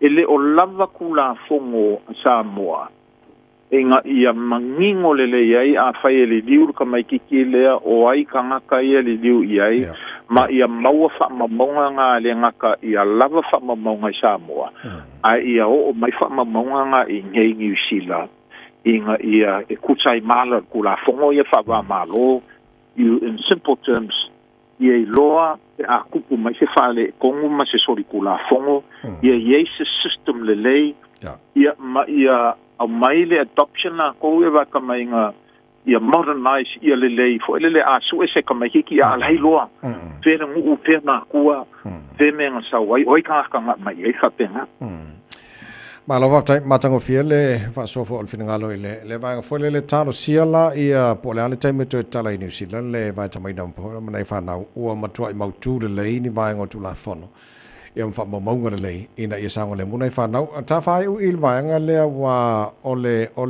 polenga mal fa no ngo lota fo le mala va ai o nai matua i nei New Zealand e le ol mafuanga la e va tama mai nai fa na yo mo mo wina fo fa na le manu e tolo New Zealand fo le a pe wa velto tasi polto dua e le na ba ia tama tina va tama mai e wa fa nei la to fo ia alo lo fa nei ai ngai Samoa yo e pe fa un fa o lenga mai le ia le lipoki la ko ia le malo fa kashi o le la ko fa punga Samoa does not yet have proper systems to deal with cases where people go missing and the state may be involved or may fail to act. Pela o le kulanga nga o lo ia ioe. O ka kou a inga nge e ala vai kama mai ia whanga wauso po whanga o ku whawhinge mai Samoa. O le ngau ia mause manguia. Ia aelanga la. E kau kelo loa ia e le o mawaku e a se a fa sala lau pe a fai o le mea ai sala lau mai lo pe a kupu mai fa le kong ia le la wa ia li mai fa le kong ngei ia ai le o lava kula fongo Samoa e fa malia inga e le va inga New Zealand la ko ia a wala le pupu mo ko mai kinge I kulanga ia so e fai ngo fia lava le fofo maka upu e au ia Samoa o ngala ko kalia le lipoki la ko ia wa mai malo a whakashi. Ia makapenga lo ia se la kuku fono, se la kuku la fong, mai mo mia la le pakalongwai ngā e kalesia o hui kua ma fio anga I mainga. Inga ia mauai wa mele iai, o le mele o le liur ka mai ki wha Samoa. E rengi pepa. Ia o le wha mauri la kou ia e wha upu o le whangai ai langa la mausi ua wha mau fo ia la kou le a mai o le al whangau o le uso le si e ngofo I ma la ua wha upu a whangai ma ua kalia ku la fongo o ka kou ia e le o le kupu ai le o iengi wha mau ngai wha pingi ai malo ia ai kulanga ia malo whaftai Tātala noa I le ono tātu iai pēa malto e whamasina na whainga palo tā New Zealand. Sa tātala noa le Taeao o nisi o whaipule fore sa min staff o nisi o party Alfred Ngaro, National, Stuart Nash, Labour. Le o le liwa ngai o New Zealand First, pe o popular mai ke le wa samana ia malanga ale foi isi fai pule le o liu foi le New Zealand First. O vai akwa o ke le ia era o fai pule mai si paki o le wa mai o se la ko I kongo lang paki New Zealand First. Ia mal holdinga me kom fenga kapu e uma mai ia kangaka sa fi le pa mal national. A wale ko fi e o mai I lang paki. A o fai ka o foi le o angel ka au le nga sa o TV le interviewer a Chris Hipkins la ko ia o si longa ka o New Zealand First. O le leipa number 2.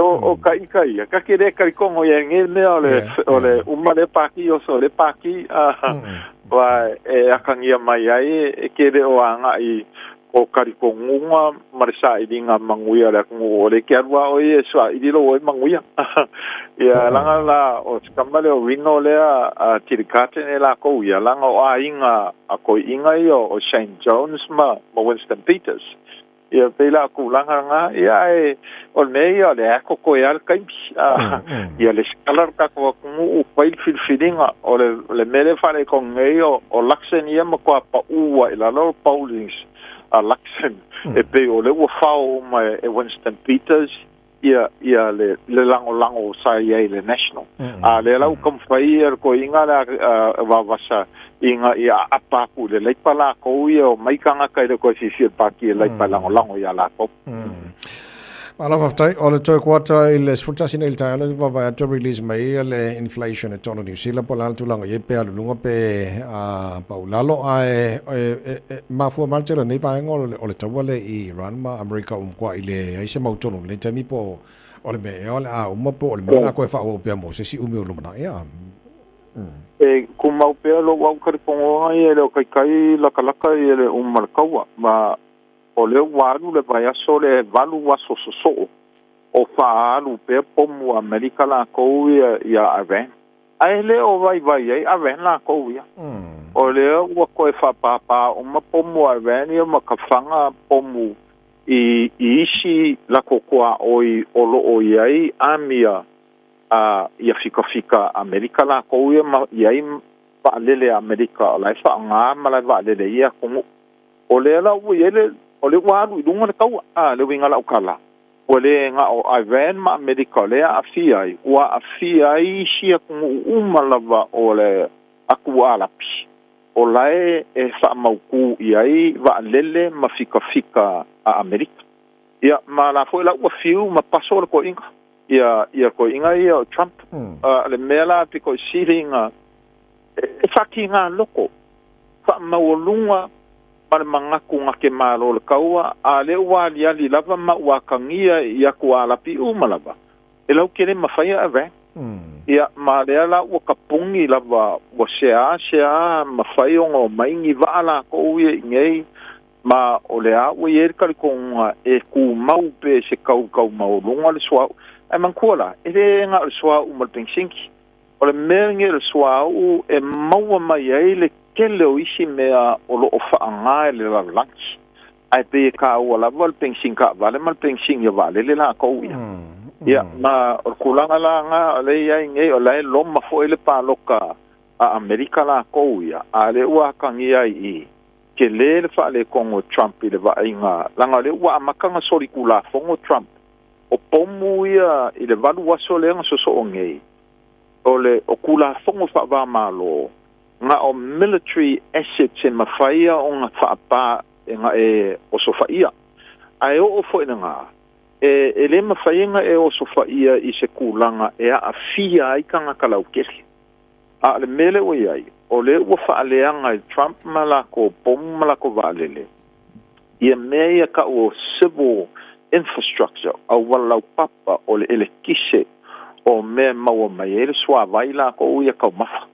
Ia le fo la wakali ai or kali a van la ko ia so se kumu lava o lo lango ia Amerika e o so fai mako wa kunga la ufa papa ia pomu ma drones a ben ele o kai la kai se kai me o mai le kawa ngai tawai la o mai kawa ku ia porque lo li popi e sau e kau kele o maua o mafo me o ma le TV e la o mai kau ia langa e ka ngofi America ia nga me o lai lo ke fai e kom fai kama role chambe fa poringa la o ia la mang malo kawa me mongi la ba o lele wo ko pe wo ye long popole ia ile alu swa o ma le kong ka swa o le wo ia lu ngebo ma lo fa te lo fa sa so li mo fa so fo fi ngalo le ne foi Taeao ta fi ro ile ba ya so pe au dia ai ya o le ma mo ka u ma fo sa ba va dit ka ya la ko wa savali o le si ngai me mafa o fongi ma mafakele ia ma le yo ka mafa le fa pe foi sa songa ai nela ko ia fai fu la va ile me bom ele le ma lo cirkingo la ko ia ma fai ya e fai ya nice ta vai sa le o le ya so va te tele ia le ia se foi tam no ma fe sa so le a Peter Torres su fai so o volem sio e no mo se fu minuto la giornata talo le tulla e vale porque la me malo le Taeao alla radio Samoa ma na tolo maria mai o fa la vai fa fo ma nei tamo le Taeao fa wo fa fi le Taeao RSA o te mana tuaina le pese la taina le pese na taina a o e o poina u i le siva a o ta feliu liwai le musika manaya o le alofa ua a mataina te mawhai ea o na ta sisiva pea a vea o e maupanga i po umalava masafa a masani a o ta veo ai a vea pea o e maupanga i aso umalo uolanga ele mawhaanga loina le musika manaya a o ta ulima masisiva a o te patu ma o manatu natu e fia vea pea oe moa u pe e se mawhai ea o na ta sisiva pea a vea oe maupanga i po umalava matafa a masani a o ta veo ai a vea pea o e maupanga i asa umalo uolanga I'll always remember the song they were playing the first time we danced and I knew as we swayed to the music and held to each other I fell in love with you could I have this dance for the rest of my life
siva pea a vea oe maupanga i po umalava matafa a masani a ota veo ai a vea pea oe maupanga i aso umalo uolanga.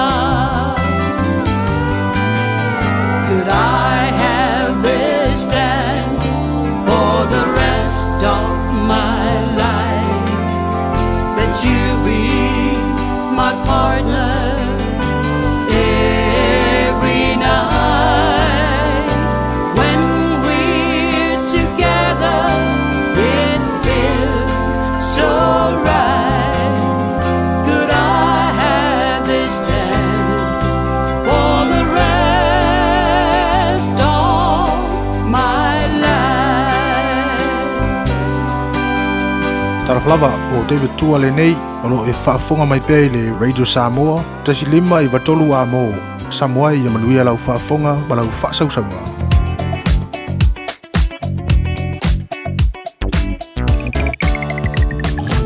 Tātou le poti whai o mai rukara wara nei taimara Taeao lo tu mauni polo karamalanga ma va lele luas furu ara nei taimara Taeao. Boloka around Mount Wellington, more City Bound State Highway 1. Boloka around Western Springs, more City Bound State Highways Furuono. Boloka around Wairau Valley. Takapuna, more the City Bound Northern Motorway, Tātou malanga mai North Shore. Pauna vaenga no Boloka nei taimara Taeao. Isi vaenga o mana wana lo so longa lem sawa nei muru nei taimara Taeao. Au tabale, malolo sai malolo fo nei Taeao. Thank you for choosing ClickX. Hey, did you know that sending money home to family and friends if I really ClickX? By Australia, Fabia, New Zealand, to pay for my no eye. Ubolo sa baki manono ang polima isamo na. It's simple with 4 easy steps. Sign off here, ClickX. Sign up now or log on. Select Samoa mao miliseng ainga will receive in no time. But don't forget safe and secure. Saunga lemu oila utautua. ClickX.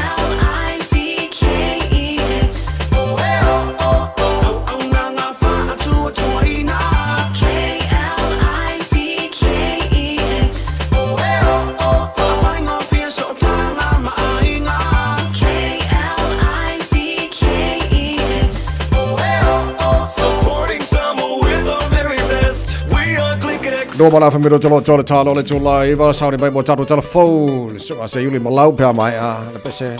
Afia ngasa ngonde mo tele sala fai.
lava. Si ufofonga le neo Samoa, le Radio Samoa.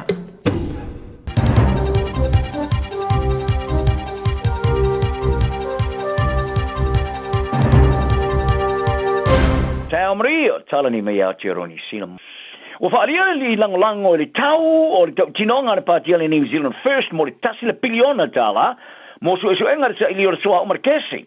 Le sili atu le leo na whaalu ia wala le marasi anga toi whawhawina mo waile le tise po le renewables. Sa fora le pātia le New Zealand First le whaango le vaso.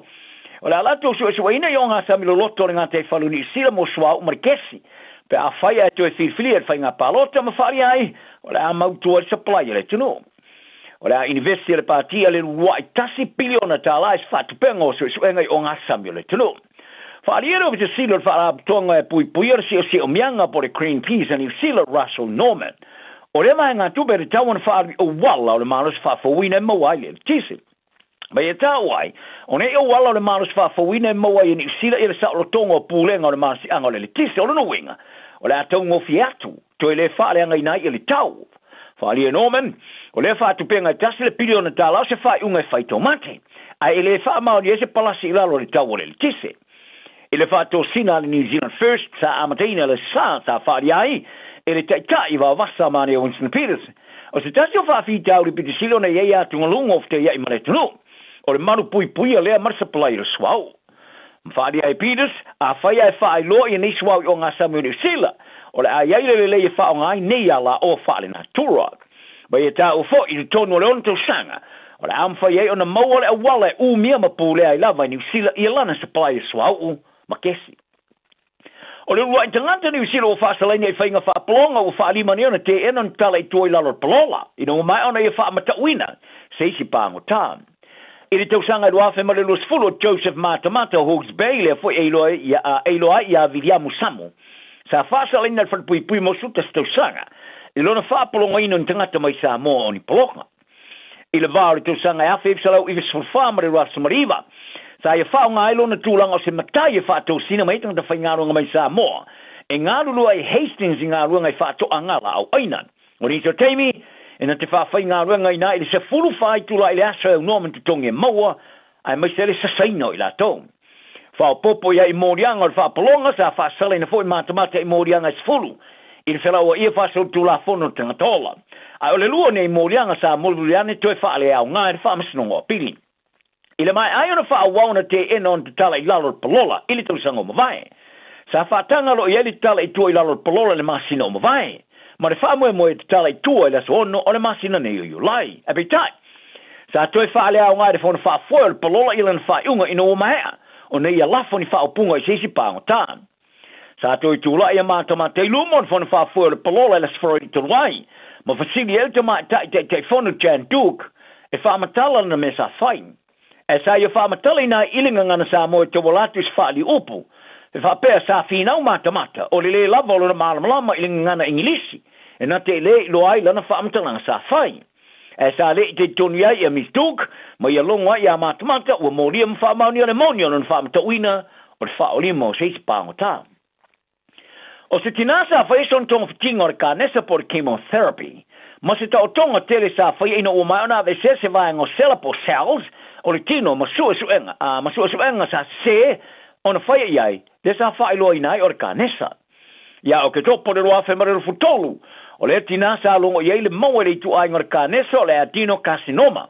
E a fi ai tō tonga, ino o mai ona toa ilo ina le sela, e le fo mai whapitoa suena i wha mai, i nei vaenga o le tino por pathologists, ina le unfuanga sue ale awa new labs.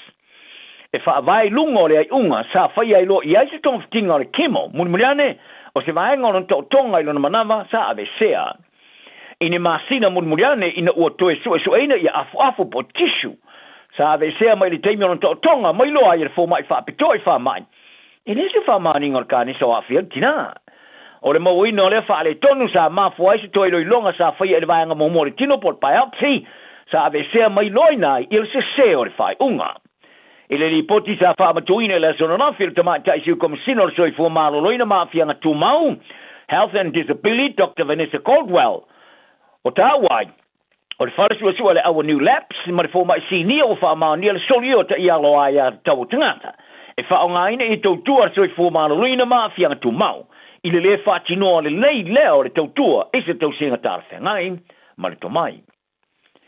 O whai joina ta o le Pasifika ma le aulonga e pui si o meanga. I re tāra sanga le malo o Amerika, e tu i luma i fōfuanga mo le whaatawina, o le lisi mo le elino minerali o ngā sami loloto i ngā te whale o Amerika Samoa. Wala tō whaari ai o le ngai o inga o le ea mana i ai le lau telo tangata e te. Ma le whaamata uina i o tūmanga nu o le tulangi. Ma la o ma tangata e maua ai mai sei le si o mianga o meolo ringa te whale. E tu somare fits furuafe i mana te whaari ama tāo sanga sa whaato ai i le teimu ngā se senga i te ai le elina o minerale mai o ngā sami. O le whae tionga e munmuni mai i le forforanga le pūlenga official marasi anga le masa po le Bureau of Ocean Energy Management po le BOEM e whapea. Wala tō whaamatuina se whaalinga mo le tāra sanga le lisi mo le whaatawino minerale. The proposed leasing notice for the American Samoa Outer Continental Shelf Pacific Mineral Lease Sale 1. O se ki au tū leo ringa se senga mo le stepu i luma, i se tūlanga e whaatawina i le lisi o le tāra sanga i le teminei mo le asa sumarivo o November. I lalo ringa se senga o le tāra sanga o iei nei e onas furuasa o tuina atu. I le kovana o Amerika Samoa pulali i Nikola Pola. E toe ilo, ma whaari se manatu iai, ai le to wau e whaamatuina le BOEM, se whaaringa muni o le lisi. O le tamatai fō mai Dr. Sabrina Suluai Mahuka a le fina finau i Amerika Samoa sa i whaalia. O le tārsanga i siriatu nei lor elino le minerale. A wai ma whai ona whata oto i le whata wino le lisi, ai le ma whai, o na lato whata wino lo lato whasino manga. Whaalia Dr. Suluai Mahuka, o le moana ele na o se no fuanga de whawhanua e po o minerale lalo le whangatai. A le moana, o le tātou whaia o ngā momoa, o le ala oa, mo tātou wolanga, mo tātou to whinga pito maua e atu lea more vava ia. O Maria Hernandez, o le whaai ngā paanga o swing o le tau o Micronesia, ia po le Micronesia Climate Change Alliance, a koam, tai whalia. O le tārsanga Amerika o whaai doise lau tele o atu ngalunga tu sai, ma le a wai o le whai ngā malo o Amerika, territory o Amerika. Whalia Hernandez, a whai unga e winga o ngā sami pa ia le Pasifika ma meola le sami i Washington. E au noa le mari tusa o sui a wai, e whai lo ai whai ngai le tusa. Ma le wha te mo kalasi e wha maosi ai territory o Amerika, ma i tā uai li tū whatasi ma tangata o Amerika Samoa. Tā ronga le a whino Jerry Collins umaramata sanga Honey Kerslake. Wa sainia neilana uluai kōna kalate mo tā ronga sinia ma le kalapula kapia le Exeter Chiefs, mo le tāmara sanga au tamata e le Chaiku Premiership i Engilani. I le mai ai ona o onga le mata upo Ingilisi, PE, ma le 3D Design i le kolisa le Exeter College, o le awai atu loa Kerslake i le kalapo le Chiefs, mo le moana saununinga mo le tāmara sanga o le tombafang sana o le tausanga nei. Sa amata ona ta alola kapiris fulo on tausanga i le kalapo Ifracomp, ai le whaase e atu i Crediton, e awai atu le au lalo sumali lima tausanga le kalapo. O le alfa fino le tamalongolonga sa mo Memorial Blacks Cherry Collins o Kerslake o le iputi au se teina malosti tele le ta alo o mai alamo na amadi ina whawaba lo. E veo na veai makapteni longlango le au lalo sumale walu tau sanga tamata i Engilani. A o tilo stepu ilunga e whai masui o le au lalo lusu tas tau sanga a le atunu. Kerslake o lon tama Collins sa whanau sa mo ai li malanga mai New Zealand e whasu wau ta alonga sa ta alo i Memorial Blacks le sa wha ingoina e se tama. Ta alo pito sili atu le on malo ma malo losi ana poile na kapi. Ai le i Malu se whaala walawe tau ta avale luawa se mali lima. Collins, sa ta alo mor kalapo na paoni e wharani le teimi sa maari liwai malana pa anga ta mai tai se whaala walawe tau ta avale. Ai whaasau inai leolo la ta matene Kerslake a Pepe, mani manu o ngonga. Kerslake sa tau siane North Devon, i Engilani sau te sifo, o i whaalia o le tala anga o le tupu anga o le tamalo tu mau, ona avea mawhaato sinanga au tu ilana tale ni taalo. Mai whaari ai, o lona ainga i New Zealand nei, o lo whaua o lamona ta winati e tala i me uma sa whaia, i ona tangata, o le ngata i lunga malai, ai whaapena matua malai, ma whaari ai Kerslake. E ulava o lo whai masui o Ngilani, au lona ainga o lo whaua o lava le lato langlango i le All Blacks, o no le tala anga o lona tamam. Ona su tau jau sanga whato atu e au seina a ea Sir Bob Charles, o matua e whaafia o vai o toi ai se isi ngoa o ni sila o lolomina i leipu. O ta amerisanga whaasir silo ta ngā polo ma Marble Golf al Open Championship. Whaunga Vasa sa Manu Malo Ryan Fox ili tamarisanga telo tanga poro mamao le bridges open. O le Manu Malo Charles ili hafef sa lawan suntolu. O se urua i champini au tū leo o Manu Malo i se tiwi. Ai whatoa whaaruaina ina o Manu Malo i Michael Campbell i le lua whemalilima ina o Manu Malo li tamarisanga le US Open. Wharia Sir Charles o le teminei o le o tō tōru i la tō mai New Zealand o Manu Malo i le whaatumutumunga o tamarisanga o le tālonga le tupaoli i le rangi. Ai o tō wha i etangata New Zealand o Manu Malo i tamarisanga tanga poro te tele i le tamaita i Dame Lydia Cole le o whaatolu o na Manu Malo. Ai, a Fox o le atali o le sui longa longa mo All Blacks, Crown Fox, i le ngate ina wha mawina non talaanga i le Manu Malo ai le tamarisanga le Bridges Open. Ai o ia whaotanga ina fo i male, 5 miliona tala au whaonga kupe. O le champino le tamarisanga soka ali a Europa se pania o Manu Malo nei le tamarisanga li pororangi le soka ino whai ina i Argentina le suanga champino Taeao na nafi tasi i le lea i le taimi sa to e whao popo. Tala nao nei aso mau oile loto maulalo ma ia manui alo waso. Faiste fofuanga i tā pena ilo a inga mō longa. Tala noa ilo a inga i le mea i whai pe asi i tia le vai au tafo lo fale. Tu au meta au e sino fuanga saunga le mu, ma whao ngā se a fianga o lo longa o tuanai. E whai male e sona o le ona toe tu lai mai o ia fianga ilo a inga. Tanga i ane i le Auckland Flood Viewer a le Auckland Council i lunga o upenga te whailangi. O lo saunga le mu i taimi o lo longa mamafa, o lo o yo lava lima. Radio Samoa, tasilima i batolu, amo. Radio Samoa. Tasilima i batolu, amo.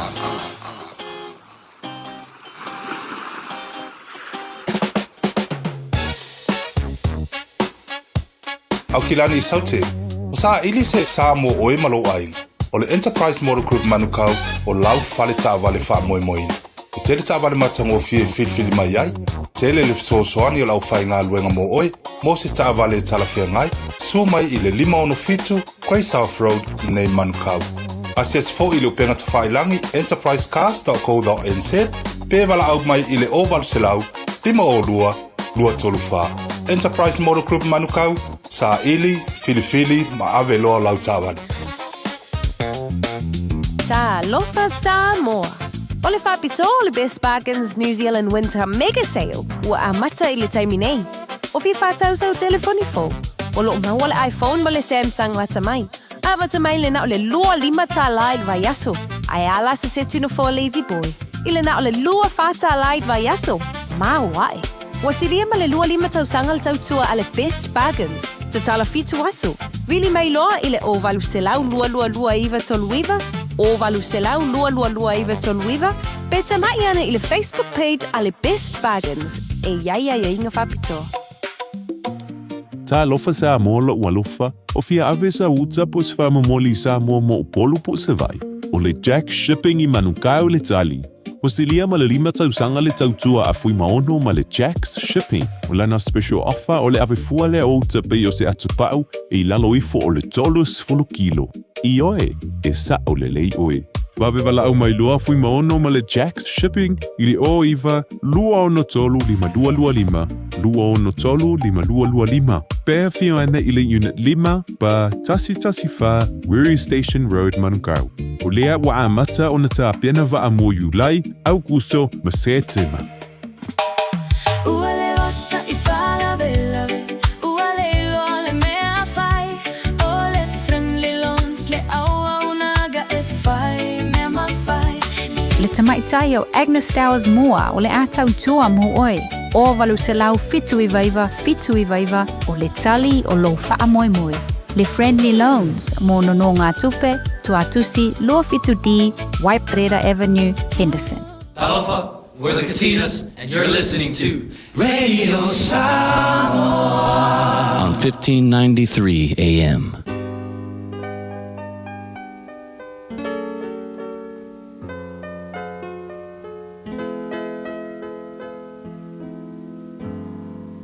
Faitauina le upo le poto no le tautua matavela linga Fusi and Sons Funeral Services I Mangele ma Samoa. I taimi o mawhatianga ma whaanoanoanga ona o le maliu.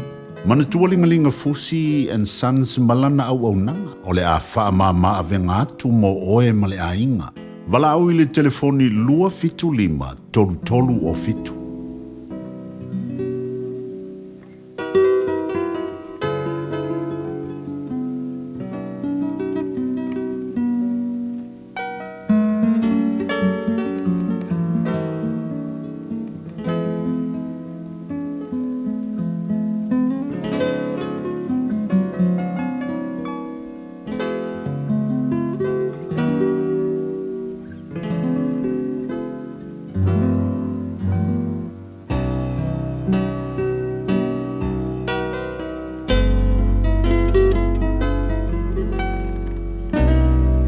Wina lo por poto nei Taeao, tusi o fata oto lona mta upe lua se fulu maratasi. O le finangalo le tupu, o vaita ia ile a ao le li i, nate li liwina i me uma wa ie finangalo i ai. O ala uma o tangata e tonu ia i lona lava manatu a o le li i nate fuatia loto. Ia whaia lea meo tonu ma le whamasinonga, e sili ona lei o lea i le li i le taulanga. O mata whaasia sia ma le loto whewhete, o le la mepa fo ia e a meo leanga o le angasala lea. O mawhauwhaunga o e whiringa i ngā ruenga na o le mau mea i u iai. A o mawhauwhaunga o e whātālise umalama e uai na le matifa.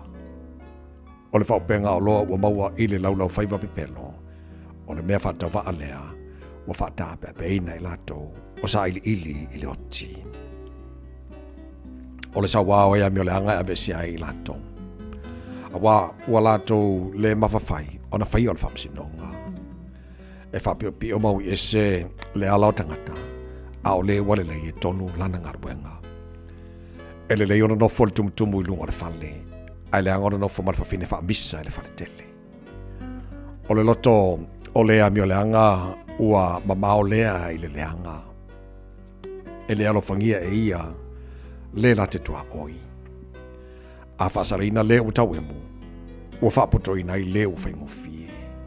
A wa oina fo i te ngata poto, na te maua le poto. Ua mawhauwhau le a meo tonu i le ainga o le a meo leanga, o lo wala fotu ina e wa meo leanga, ona o lo latu leanga. O le na te puntia on talinga i le bala au te ngata matiba, e bala au lava o ia, ai le talia. O le mea fo ai whaadilo lilo, e lo mia i leita. O le tau i fo i le fatfata, e lo mia i leita tele. O iei le fia i lewa mea tonu i lona whai o mea tonu, ai malaia o e whai meleanga. O le tangata o se se na i le ala o le mawhauwhau, e tu mau o i e le whaapuripatonga o nganga o e woti. O tangata mativa o mana o i mea whaafifia. O le o mana o i le waina, ma le suau ue le mau o ia. E whai matongi ola mō lea meo tonu le wa meo leanga, e whai fo i mo sui o ea meo sao, e wa meo whaapipio. E le leona nofo i le wau, e le angara nofo ma le whawhine whaamisa, ma le whaiteita ngofie. O le oloa tāua ma le suau u, o lo iai e le whale o le tangata poto, a o le tangata valea, na te wha maumawina i e mea. O le au tausisi le meo tonu, ma le alofa e maua i e le ola, ma le mea tonu, ma le viinga. E a le tangata poto le ai atu toa. Na te lafatuina fo i le malosi la tau te whatua tua i ai. O leo i lona ngutu, ma lona laulau whaiba, e tausi o ia i ante ia aipuapuanga. O le whata wembu, wha maulunga, ma le wha wheteina, o le ingoa lea o le ua whai lona ita, ma le wha maulunga. O le mana o le pai e o ti ai o ia, a wae le ma whai ona lima o ngā rulue. O tu ina nau lava o ia i aso oma, a o le wa meo tonu, e fōa i lava eia, na te le tau fia, se mea. O le taulanga ea meo leanga, e inosia lea, ai a tili ai pe a au maia, manamanatu leanga. O le mole mau pelo, e whano lava ia, a o tangata sa whanongo longo i le mea, e tautala wha maonia. O le tangata meo leanga, ua mata wha le maa o ia. A o lea meo sao, o ia lava na te mawhau whau i lona ala. E le ai lava se poto, e le ai se mawhau whau, e le se pule, e te atu i le li. Wa sau ni sol fanua mo le aso le taua, a o le whaoratanga. o lo'o i le ao. Ua awina atu le upu o le poto i le nei aso o no le langolango mai a linga Fusi and Sons Funeral Services. Ua mawhai o na tu whātasia ua unanga tāla whea ngai i ni tautau ngō fia tele. E fso soni atu ai, a o whea ngai oe ma le popole ma le whememea. E mori whātasia atu ai ma wha mai senga, ma wha mawhana whananga mai a linga Fusi and Sons mo a inga uma o Samoa ua whea le maliu ma le oti. Malau mai loa ia lingalinga Philip Fusi lingalinga. To ia whaapō lingalinga, to ngia si ulavea, pesusu mai i le luas fulvalu Canning Crescent i Mangere.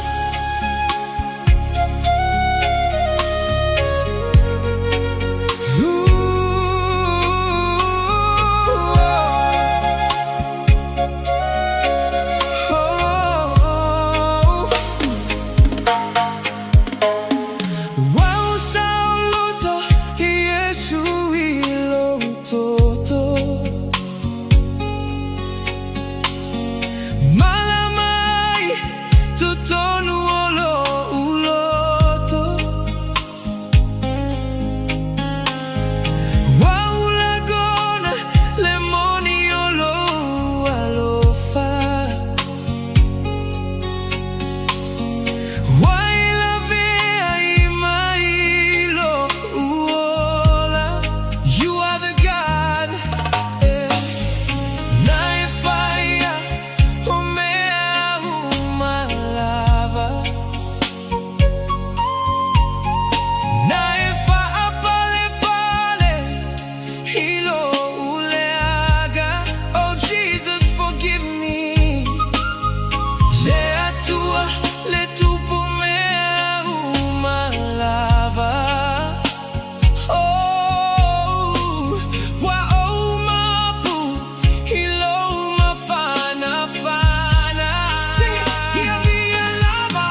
fa o to finga le tau tala ma eselo fi fa longo le breakfast the radio Samoa o te ma ona. Oso. Son, fe o kausinga yau makari ila manga yau lau ka vali fo. Na we amu show so. Bye. On Enterprise Motor Group man ka. Wa uso yai kaya wangi. Le yang whakamoe lau whainga duenga. Ai o akurea fi o show lau ka mai lunga lau wala. Pa o ma koinga ka vale. Piki apu SUV, van. So koinga ka vale ha. O fe for cover. O le lima ongo fiku Great South Road man kau. Pe vile le over se lau lima o dua korfa. Enterprise Motor Group Manukau. Sa ili, fili, ma ave loa lau ta vale. Uale ossa I fala bella uale lo le mea fai ole friendly loans le aua unaga e fai mea ma fai. Le tamaitai o Agnes Towers mua o le atau tua mo oi. O valu se lau fitu I vaiva o le tali o lo faa moi. Le Friendly Loans mo no ngā tupe, tuatusi, Lua Fitu D, Waiprera Avenue, Henderson. Manu malo se pepatala o loa mo au whaataunga I le Pack and Save Ball Any World. Pe o tu fuafoi lau tāwale le pango le BP. O whamurianga nei mai le DC Sao. Pe a e malo I alantu sei I aso whareile te tasi. Lafo sau tapa tolus fultala pesili atu. E maua ilo wabroa I le sei. Whapena foi pe a lafo sau se le ni e tolus e lau tala New Zealand pesili atu foi I Samoa. I le MyCash a le DC Sao. E whaunga I le ClickX. E lima whailonga tai se lau tala shopping vouchers. Ma le lima petrol vouchers ta I se lautala o le aseina I aso for Rayleigh Tasi e ia inga o le rei whabitoa seki a DG Cell. Ua maua le telefou mai le Auckland Zoo. O le dinosaur track o le atoi fo'i mai le native sanga. Sa hawa vali ma mata I le matap tio o le vaitaimi o dinosaurs. O la atu ngai o inga, ma le atu tangi. Pei e tue wha fo'i oe I le loa se lau miliona tau sanga taluai. E au fia le nei mataanga I lau pe paul fali. Tala fia ngai mo le ainga atoa. Tanga iane I le aucklandzoo.co.nz. Toba roi Samoa nei foi aso lua wa tātou iai pera masani ai. Tātou fsota inga sui o le tātou roi Samoa I Amerika. Sunga kena I ono lo tautou mai Hawaii. Ia ono I foi le malo wharon ngia le nei foi taima le Taeao. Le atu inatu sunga ken. Ia wa foi tātou tara nohanga nei foi Taeao fau. Uzo, malo se fo mri nei Taeao fau. Malo le se fua ia o luso vai pa tai ko I na luanga mai tatua alofa mai tatua tu vai mai fu na tunu ia pa tu lo tfo I ia ma malu se se da tu nei fu Taeao ia na to programa le tu sa atu mai le na se Amerika ia mo mola va ave vi inga mai fa nei tanga da tu tua ta tu paola wa ia mai pa le tu la pa tu lo tfo senga But the name of the land, but the land is excellent. No, but the level that for Inga or lower that for my yay. But I want that to book Ramilene, love that for Inga. Well, the Otamafon Kina Maju 2 or 4 years, Salan to Mad Bunga Tau and that what, yeah. But Malo to love, so 12 men to let Joe to Sawatu. What for you see the PML to bullet to our PA Samoa, I make a foot Samoa to away, you're not to know. Ya tabai salo po I una o silfi po el night tu. Ke po se tasio Samoa I longa tono le na ke Amerika e lua ba na tawa da to po kala me tu sa o tu mai le nei tu o el Pacifica o me o lo tu po e a fia ta tu tanga ta pe a fia le a a lumo ta tu tanga. Ya po el pa no po I ni se Samoa I longa. Samoa ave fu le nei tu no. Ta uai ma ta ule ai tanto tunu malingo sa mo ma so papel le tunu e fo la le Taeao be po na si fe po ya ole sunga po ya pop a pizza o pop a pizza ya misal po le tau ta watu po le to tele mai le tunu ba sani ma wa si le fiel to tele le tunu se ta si ne sa mo longa I tonu United States America mai wa ve po ilo swafa mana nga luenga taua ia ta ule ia ile ngo Samoa mai se fo ia telefon mal tu lango lo pai mai mai se la to lo o tu tonu wa o ngai mai university ia pena fo imta longa ia ile yo tu som talanga sunga ia papa pisa tau pe ona batu fa talo fatu i sunga ya papa pisa ta lava papa pisa msalo lo e o le ko tan no lo pa ele mai i Las Vegas ta lava pop alofa Mr. Sakalaka malo lava ken wa la ngona de le mai tatu po karami ni ta Bob. I can hardly. You're breaking up a little bit. Okay, go ahead. Repeat, please. Yeah, if you can turn your volume up a little bit up. Yeah, I fatalafat. Patay mo la fam no long time. Bob apisa mo tato po karami fatalafat. Aloha, my. Thank you for joining us this morning. Yeah, aloha. Tanto tenu Samoa momolia tu patain pa I tomata tina musum tu fatine ngisi fo aula tanto tenu pelio Samoa ya malo fatai lava momoa ya momolia tu fatai le lo fo le tu tanto patasiane yaso Malu. After lava Bob, but if I'm no long time, put them for a love sooner for telling a man for nga for an Samoa for an Britannia. I was in a sort of the short one to do all the sunga papa pizza and a my papa pizza to tweet America Samoa. Ya you need an answer far to see if I limit to some part of us to assassinate on a sanga. Mai na wafitun tau sangan si jail aing ato mabab apisa I le motu oahu I Hawaii. Mai na o ngai o la mawalunga sa Farrington High School. Mai sa ta aloy I le football o le kapifa Amerika. Ila o mawalunga le Farrington High School mawai le San Francisco University o le onga Michigan State University.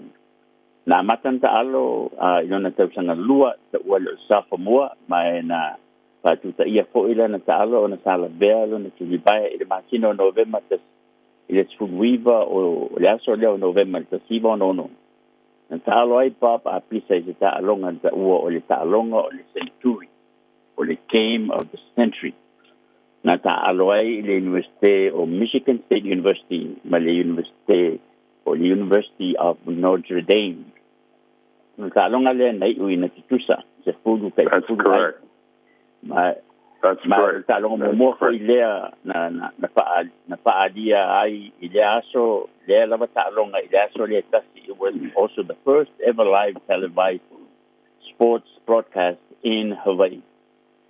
It was a son of right Bob with Michigan State University, man championing the Big Ten, my national championship or Latin Wantoa. On Samoa mo fo ilea my America Samoa na there all American. United Sanga Kelly onga oia I Michigan State University. Sa siba ono ba PPIL Alpha Professor Green Bay Packers ia papa pisa bemana sam taalo il sam sanga iva PPIL numero 2 around 9th round 245 overall. Temi lo pa ya ngulu ta coach Vince Lombardi lo ta ile ngo ole ipu ale NFL for National Football League by Super Bowl win somebody trophy. Ele umisa ba tayo ta aloy retire by the National Football League or the bang professor le la FIFA America. Ina will retire my Bob by la FIFA America na fangal wengai o ia I Hollywood ya lefo ia lo. Fai mai ia ta tifanga ia malteria ta TV. Mai sa be ia matotino society tanate or the Screen Actors Guild as a G. La toyo lo kaya maya ta tipang ito sa magpasok to sangan pengalwangay mavay matangat sa tipang actor stuntman mo le fa sa pulo to sanga na ia fa tuno po ile feng ole actor man of Sparta ile university lava ile talaang or la kapi ile university o Bob iyan fa ilonga may university University of Master's Degree Political Science by the Western Michigan University. Mas sa pauloto the Michigan State Athletic Hall of Fame, the luape sugono, sa Polynesian Football Hall of Fame, luape sa formal speak to. Pei fo'i o na talano ai natu o Michigan State University nisi o lo papo atu United States of America o Michigan State University patuina i le festivalu lima. Mai no foi lunga o le lima fe lua se lau eka li te leo le panua iele Michigan State University. Mai tu sa male lima sfulu lua fe tangata o lo a ongai i le Michigan State University i le nei tau sanga. Patalo fa tila sunga Baba Peter. Malola man sai po. Yeah, if you have any addition to that, please go ahead. But thank you very much for coming on. Thank you for the opportunity to say hello to my people, to KNDI. Congratulations. I think it's a welcome relief for those of us around the world of Samoan extraction. And to hear, the proponents of our language from time to time, it's so refreshing.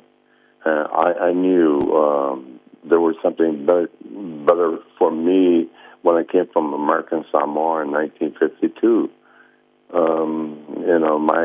I've never seen electricity in my life. And my brother George and we couldn't understand English, so I told my brother George, I was raised with a kerosene lantern in Whangatong, American Samoa, and I said to my brother George, I'm seeing this crescendo of lights around Honolulu, and I'm saying to him in Samoan, I said, that's how I equated light. I've never seen a light switch or electricity, and he told me, he said, Leai Papu. Papu is Bob in Samoan. And he says, Moli Kisini or Moli Wila, meaning that's electricity. For the first time, Thomas Edison entered my life in 1962. And 12 years later, I'm Michigan State. I had to speak the language, pass my exams and SAT exams and ACT exams, and I'm playing for 2 Big Ten national championship teams in football. And I embraced there was a columnist that wrote something in reference to Baba Pisa is known as the godfather of all Polynesian people going to Division 1, 2, or 3. And I welcome that. I embrace that moniker. To my people, we do our best. We're doing our best. And I think in our culture, it's imbued in our people, the way we are brought up with humility. And I know that 1 or 2 or 3 people couldn't have won the national championship. It took a whole team effort. So, next year, 2027, I have a gentleman by the name of Ethan Hemer, who is Director of Development at Michigan State. And he, along with Dylan French, have built a mock-up of a statue. And so for the first time, the 5 of us who were 2-time All-Americans, myself, Clint Jones, Gene Washington, Bubba Smith, and George Webster, will be standing on a statue, from a kid from Taeao, from American Samoa, to be standing on a statue, from a kerosene lantern being brought up with the kerosene lantern and to be standing on a statue. It brings me great pride. But I do know this: if I open the door, other Samoan youth, men and women, will kick that door open, wide open, for opportunities. And so I do know that I'm proud of them. I'm proud of my people. I'm proud of my extraction. I know I have friends and different associates with different parts of the world, but the fact is, American Samoa or Samoan Sisifo or Samoan society, it's dear to my heart. I'm brought up that way. I'm in, at the point in my life where, as a friend of mine who was a teammate, he says, hey, we're in the last fourth quarter of our lives. So, Ken, I think, I know that you're doing a great service to the people of Samoa and KNDI, the radio station. I want to congratulate you for that. Okay? Thanks very, very much. Bob Taylor, Bob, what's your, you're 81. You're 81 or 82? I don't want to. I'm 81. I just turned 81. 81. And you're in Las Vegas now. You moved there. What's that? I'm sorry. You're in Las Vegas. Las Vegas. I live in Las Vegas. That's where you live now. And I have a great wife by the name of Arlena, Sue Hollerman, and Afisa, and she's been my partner for life. I do have two daughters. One is Kelly. She lives from a previous marriage, and she lives in Virginia Beach. She works with the military as an outlet resources for the military. And Amy, my youngest, is an optometrist here in Las Vegas. And my girls are both graduates of Iolani, and they're doing well. Oh. And I'm proud of them. Very, very proud of them. Mm-hmm. What's your advice for our young kids going from high school to college in terms of sports, academic, nefa pena la sau kautuanga I tupulanga faya? My advice is this. If you're learning the game, regardless of whether it's football, baseball, volleyball, or basketball, whatever it may be, do the best you can. And don't be discouraged because you're in the learning process. Just make the team and make sure that you contribute to the team's success. And I think when one gravitates to the point where you feel that you can contribute, and the older you become, the better you'll understand the game. Just as your parents has meant in life. For our youth from Samoa, like I mentioned before, we stress humility, number one.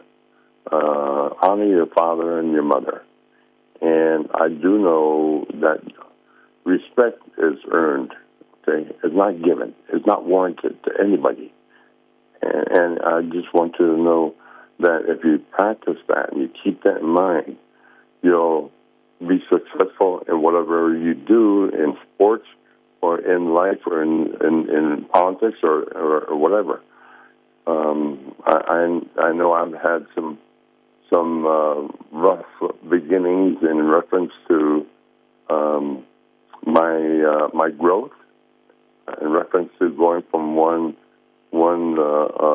occupation to another in terms of politics, and composing propositions or composing treatments to go to the legislature and talk about it. That's part of my growth. And for the people of Hawaii, whether you're Samoan or Filipino or Hawaiian or Portuguese or whatever it may be, the fact is, once again, if you do a good job for them and you act as a good person, you got to be a good person. Respect will come to you, and that's worth more than money. Respect is something you earn, that's not warranted. Yeah, thank you. But they did love Noah Bob. Give you a last minute for some final thoughts, and thank you so much for coming with us on radio this morning. But they love. Yeah, man, we love KNDI. Yeah, Momolia to Patai. Yeah, the tour man, Momolia for each Patai. Malopatu, Paloalo. Etina, Matama, who's up to Fatine. And support our Tatot, no. Yeah, Alola. Yeah. After lava from message that Radio Samoa or Topa from Mayay. My but fact I sunga pa pisa mo pa no time I was so pusala I need to do vai ya le ai nga mga stereo le ona ai mo table nei so for Taraflava o David Tua le nei o lo e whaafonga mai pe le Radio Samoa tasi lima I watolu a mo Samoa I manuia lau whaafonga ma lau whaasausaunga.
Fianga mai le apa bese le Pacifica Band so I can Iono Yvonne malato mo fa mai to foi maleta to programe to sa mai America ne foi Taeao Pero masani aso luova yaste tasire tu tua mo already Samoa no to even minuto lo to tale ole tu la se furu tu pa una minuto lo toi ole tana po kala me Malu ole Taeao fa Malu fa taile tino ila mai mo la fa fonga a mai anai fa se lang ole ia ta on ta fa to fa le le foi Taeao fo o afesa ili Samoa o mala inga ole Enterprise Motor Group in Manukau ala falta vale fa mo ina la vana o le te le yo ta vale matango fie fa ina fa lo fit filinga a te le fo so sone la fa nga mo oi ya mo se ta vale e ta fa nga le mo oi mala inga a e suane le la tu si lima se la wono su mal fit Great South Road in Manukau e fa fona sia si lunga la tu penga ta fa langi enterprise.cars.co.nz ya pe vala la tu telefoni le se tu tongi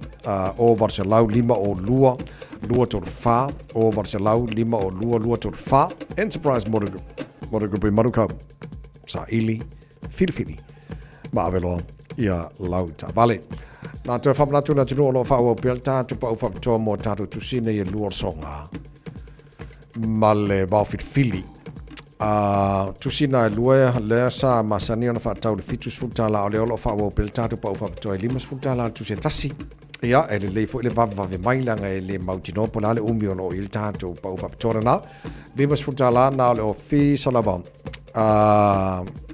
o le radio Samoa ia te mo ita tu sina so ki lo okay o le fa mai ko do va yaso ia te fo ile o tanto tau masan ia ngala no ngala ko do va yaso ia o te fo ile fitus futa la winga la tai biale ne o lo sumai official radio Samoa te mo numero tolu pa tolu sfulo no Hobol Avenue Manukau na te mo datu tu sina mo nese fam talanga le bana wane telefoni lua no lua tasilima iva tolu lua no lua tasilima iva tolu ia pe tanga iane shopradiosamo.co.nz fai fisau oka ia sau tu sifal penga ile pa o lo fai nei ia o to tatu yai ia mai umalol masingo yulai umalo fai malabango so ka feferi awalani MCL tatu of norena ia manule fa o tatu pa o tomo tatu tu sina songa limas fulu ma fili lima se fulu ya Samoa la tino pele a mai la ilo au ya wa tolo lima ta o fa to fa fo ta maro ta na mon nei fo ya so lua fa te tele la talo mo tapo inga wala fa fo anga nei Taeao fo mo ri la nei ya so te to ina lo tu se fo ma to wala ma fa fa le lo fo le tua on ma sa o ta fo lo nei fo ya so mo ri tele la God bless to fa se fo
Oh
Maria tala ni mai out here on New Zealand.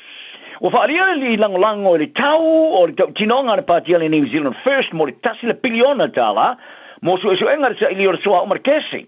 E sili atu le leo na whaalu ia wala le marasi anga toi whawhawina ma waile le kise po le renewables. Sa fora le pātia le New Zealand First le whaango le vaso.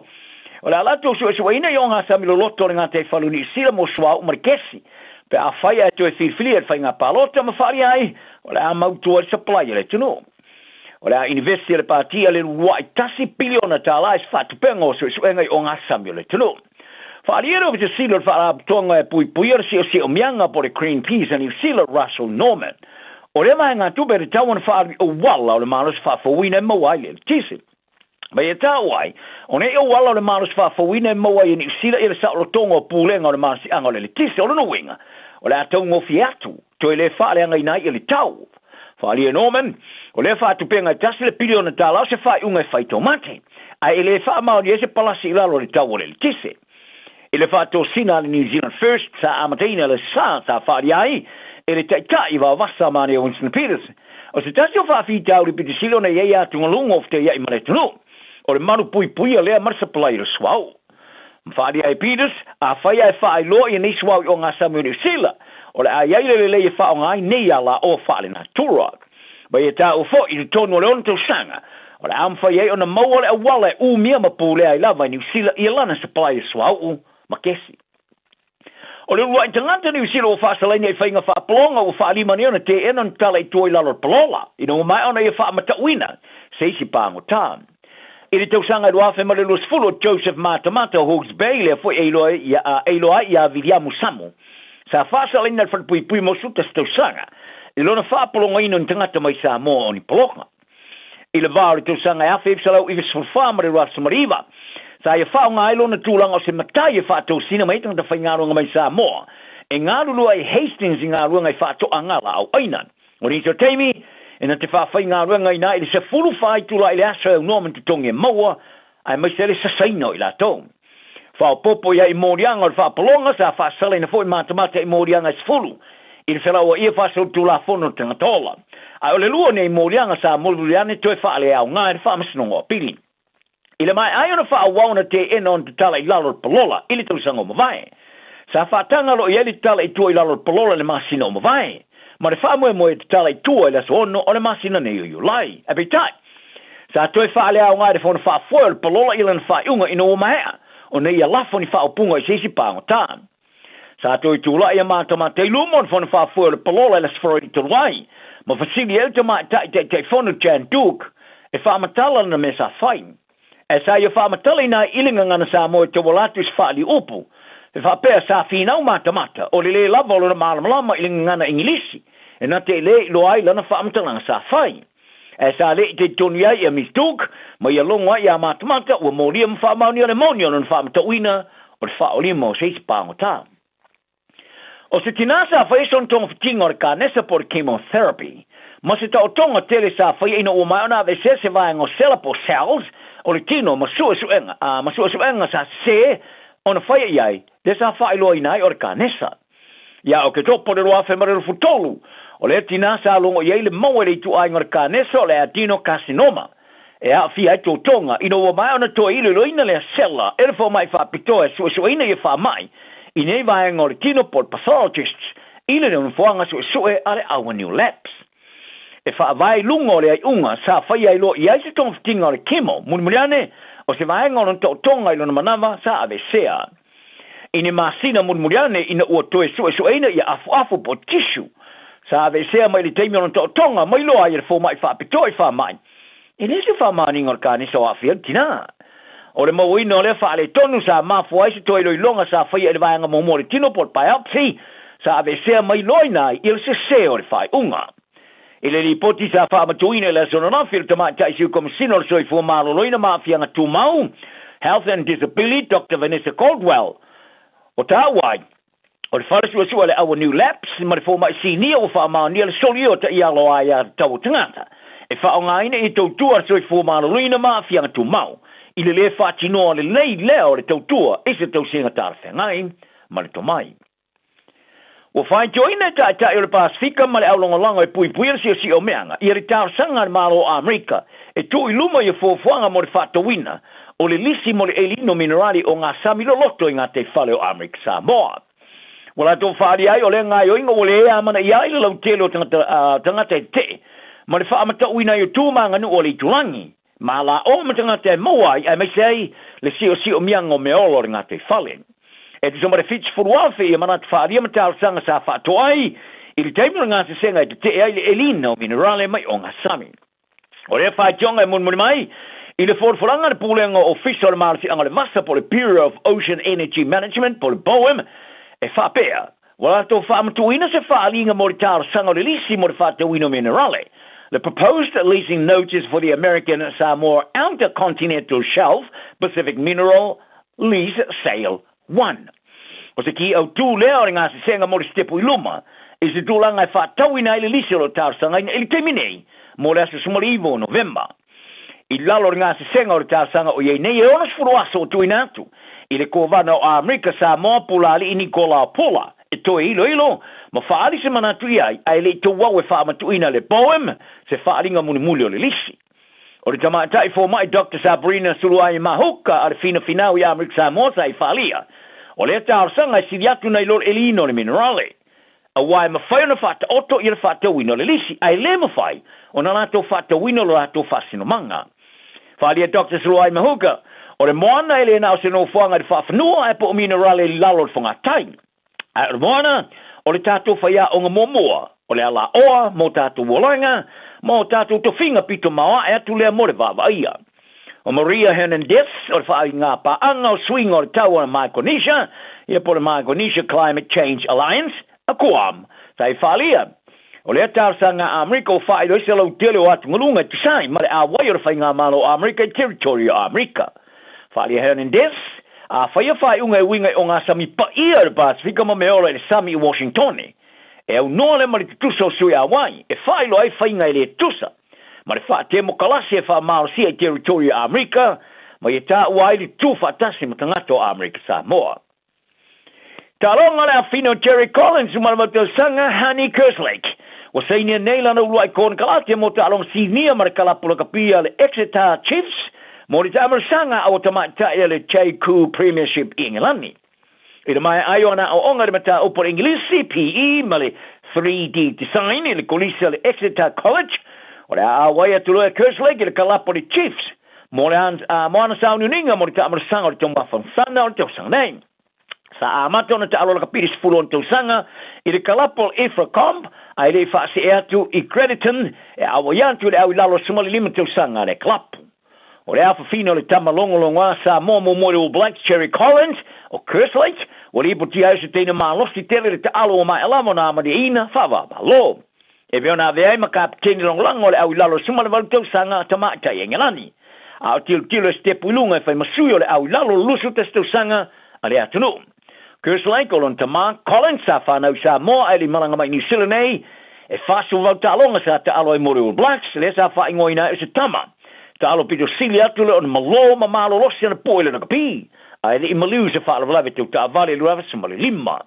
Collins, sa ta alo mor kalapo na paoni e wharani le teimi sa maari liwai malana pa anga te mai tai se wha alavalave te ta avale. Ai wha sao inai leolo la te matene Kerslake a Pepe, mani manu o ngonga. Kerslake sa te usiane North Devon, i Englani sau te sifo, o i whalia o le tala anga o le tupanga o le tamalo tu mau, ona avea mawhaato sinanga au tu ilana tale ni taalo. Mai e whaari ai, o lona ainga i New Zealand nei, o lo whaau lama na te winati e tala i me uma sa whaia, i ona tangata, o le ngata i lunga malai, ai whaapena matua malai, ma whaari ai Kerslake. E ulava o lo whai masui o Ngilani, a o lona ainga o lo whaau lava le lato lango i le All Blacks, o no le tala anga o lona tamam. Ona su tau tau sanga whato ato e au seina, e a Sir Bob Charles, o matua e whaafiafiena o vai o toi ai se isi ngoa o ni sila o lolomina i leipu. O ta amerisanga whaasiri ta ngā polo ma Marble Golf al Open Championship. Whaunga rasa sa manu malo Ryan Fox i ta amerisanga telo ta ngā polo ma Mao le British Open. O le manu malo Charles i le hawhef sa lawan tolu. O se urua i champini au tū leo o manu malo i se kiwi. Ai whatoa whaaruaina ino o manu malo i Michael Campbell i le lua femalilima ina ua mano malo le tamarsanga le US Open. Whalia Sir Charles, o le teminei o le o tō tōru i la tō mai New Zealand o mano malo i le whaatumtumungo tamarsanga o le tālonga le tupauli i le langi. Ai o tō wha i etangata New Zealand o mano malo i tamarsanga tā ngā poro te tele i le tamaita i Dame Lydia Kou le u whaatolu o na mano malo. Ai, a Fox o le atali o le sui longa longa mo Moro All Blacks, Grand Fox, i le ngate ina wha mawina non talaanga i le manu maloa i le tamarsanga le Bridges Open. Ai ua whaotanga ina fo i male, 5 miliona tala au whaonga kupe. O le Champino le tamarsanga soka ali a Europa se pania o manu malo nei le tamarsanga li pororangi le soka ina whai ina i Argentina le soanga Champino Taeao na nafi tasi i le lea i le taimi sa tu e whao popo.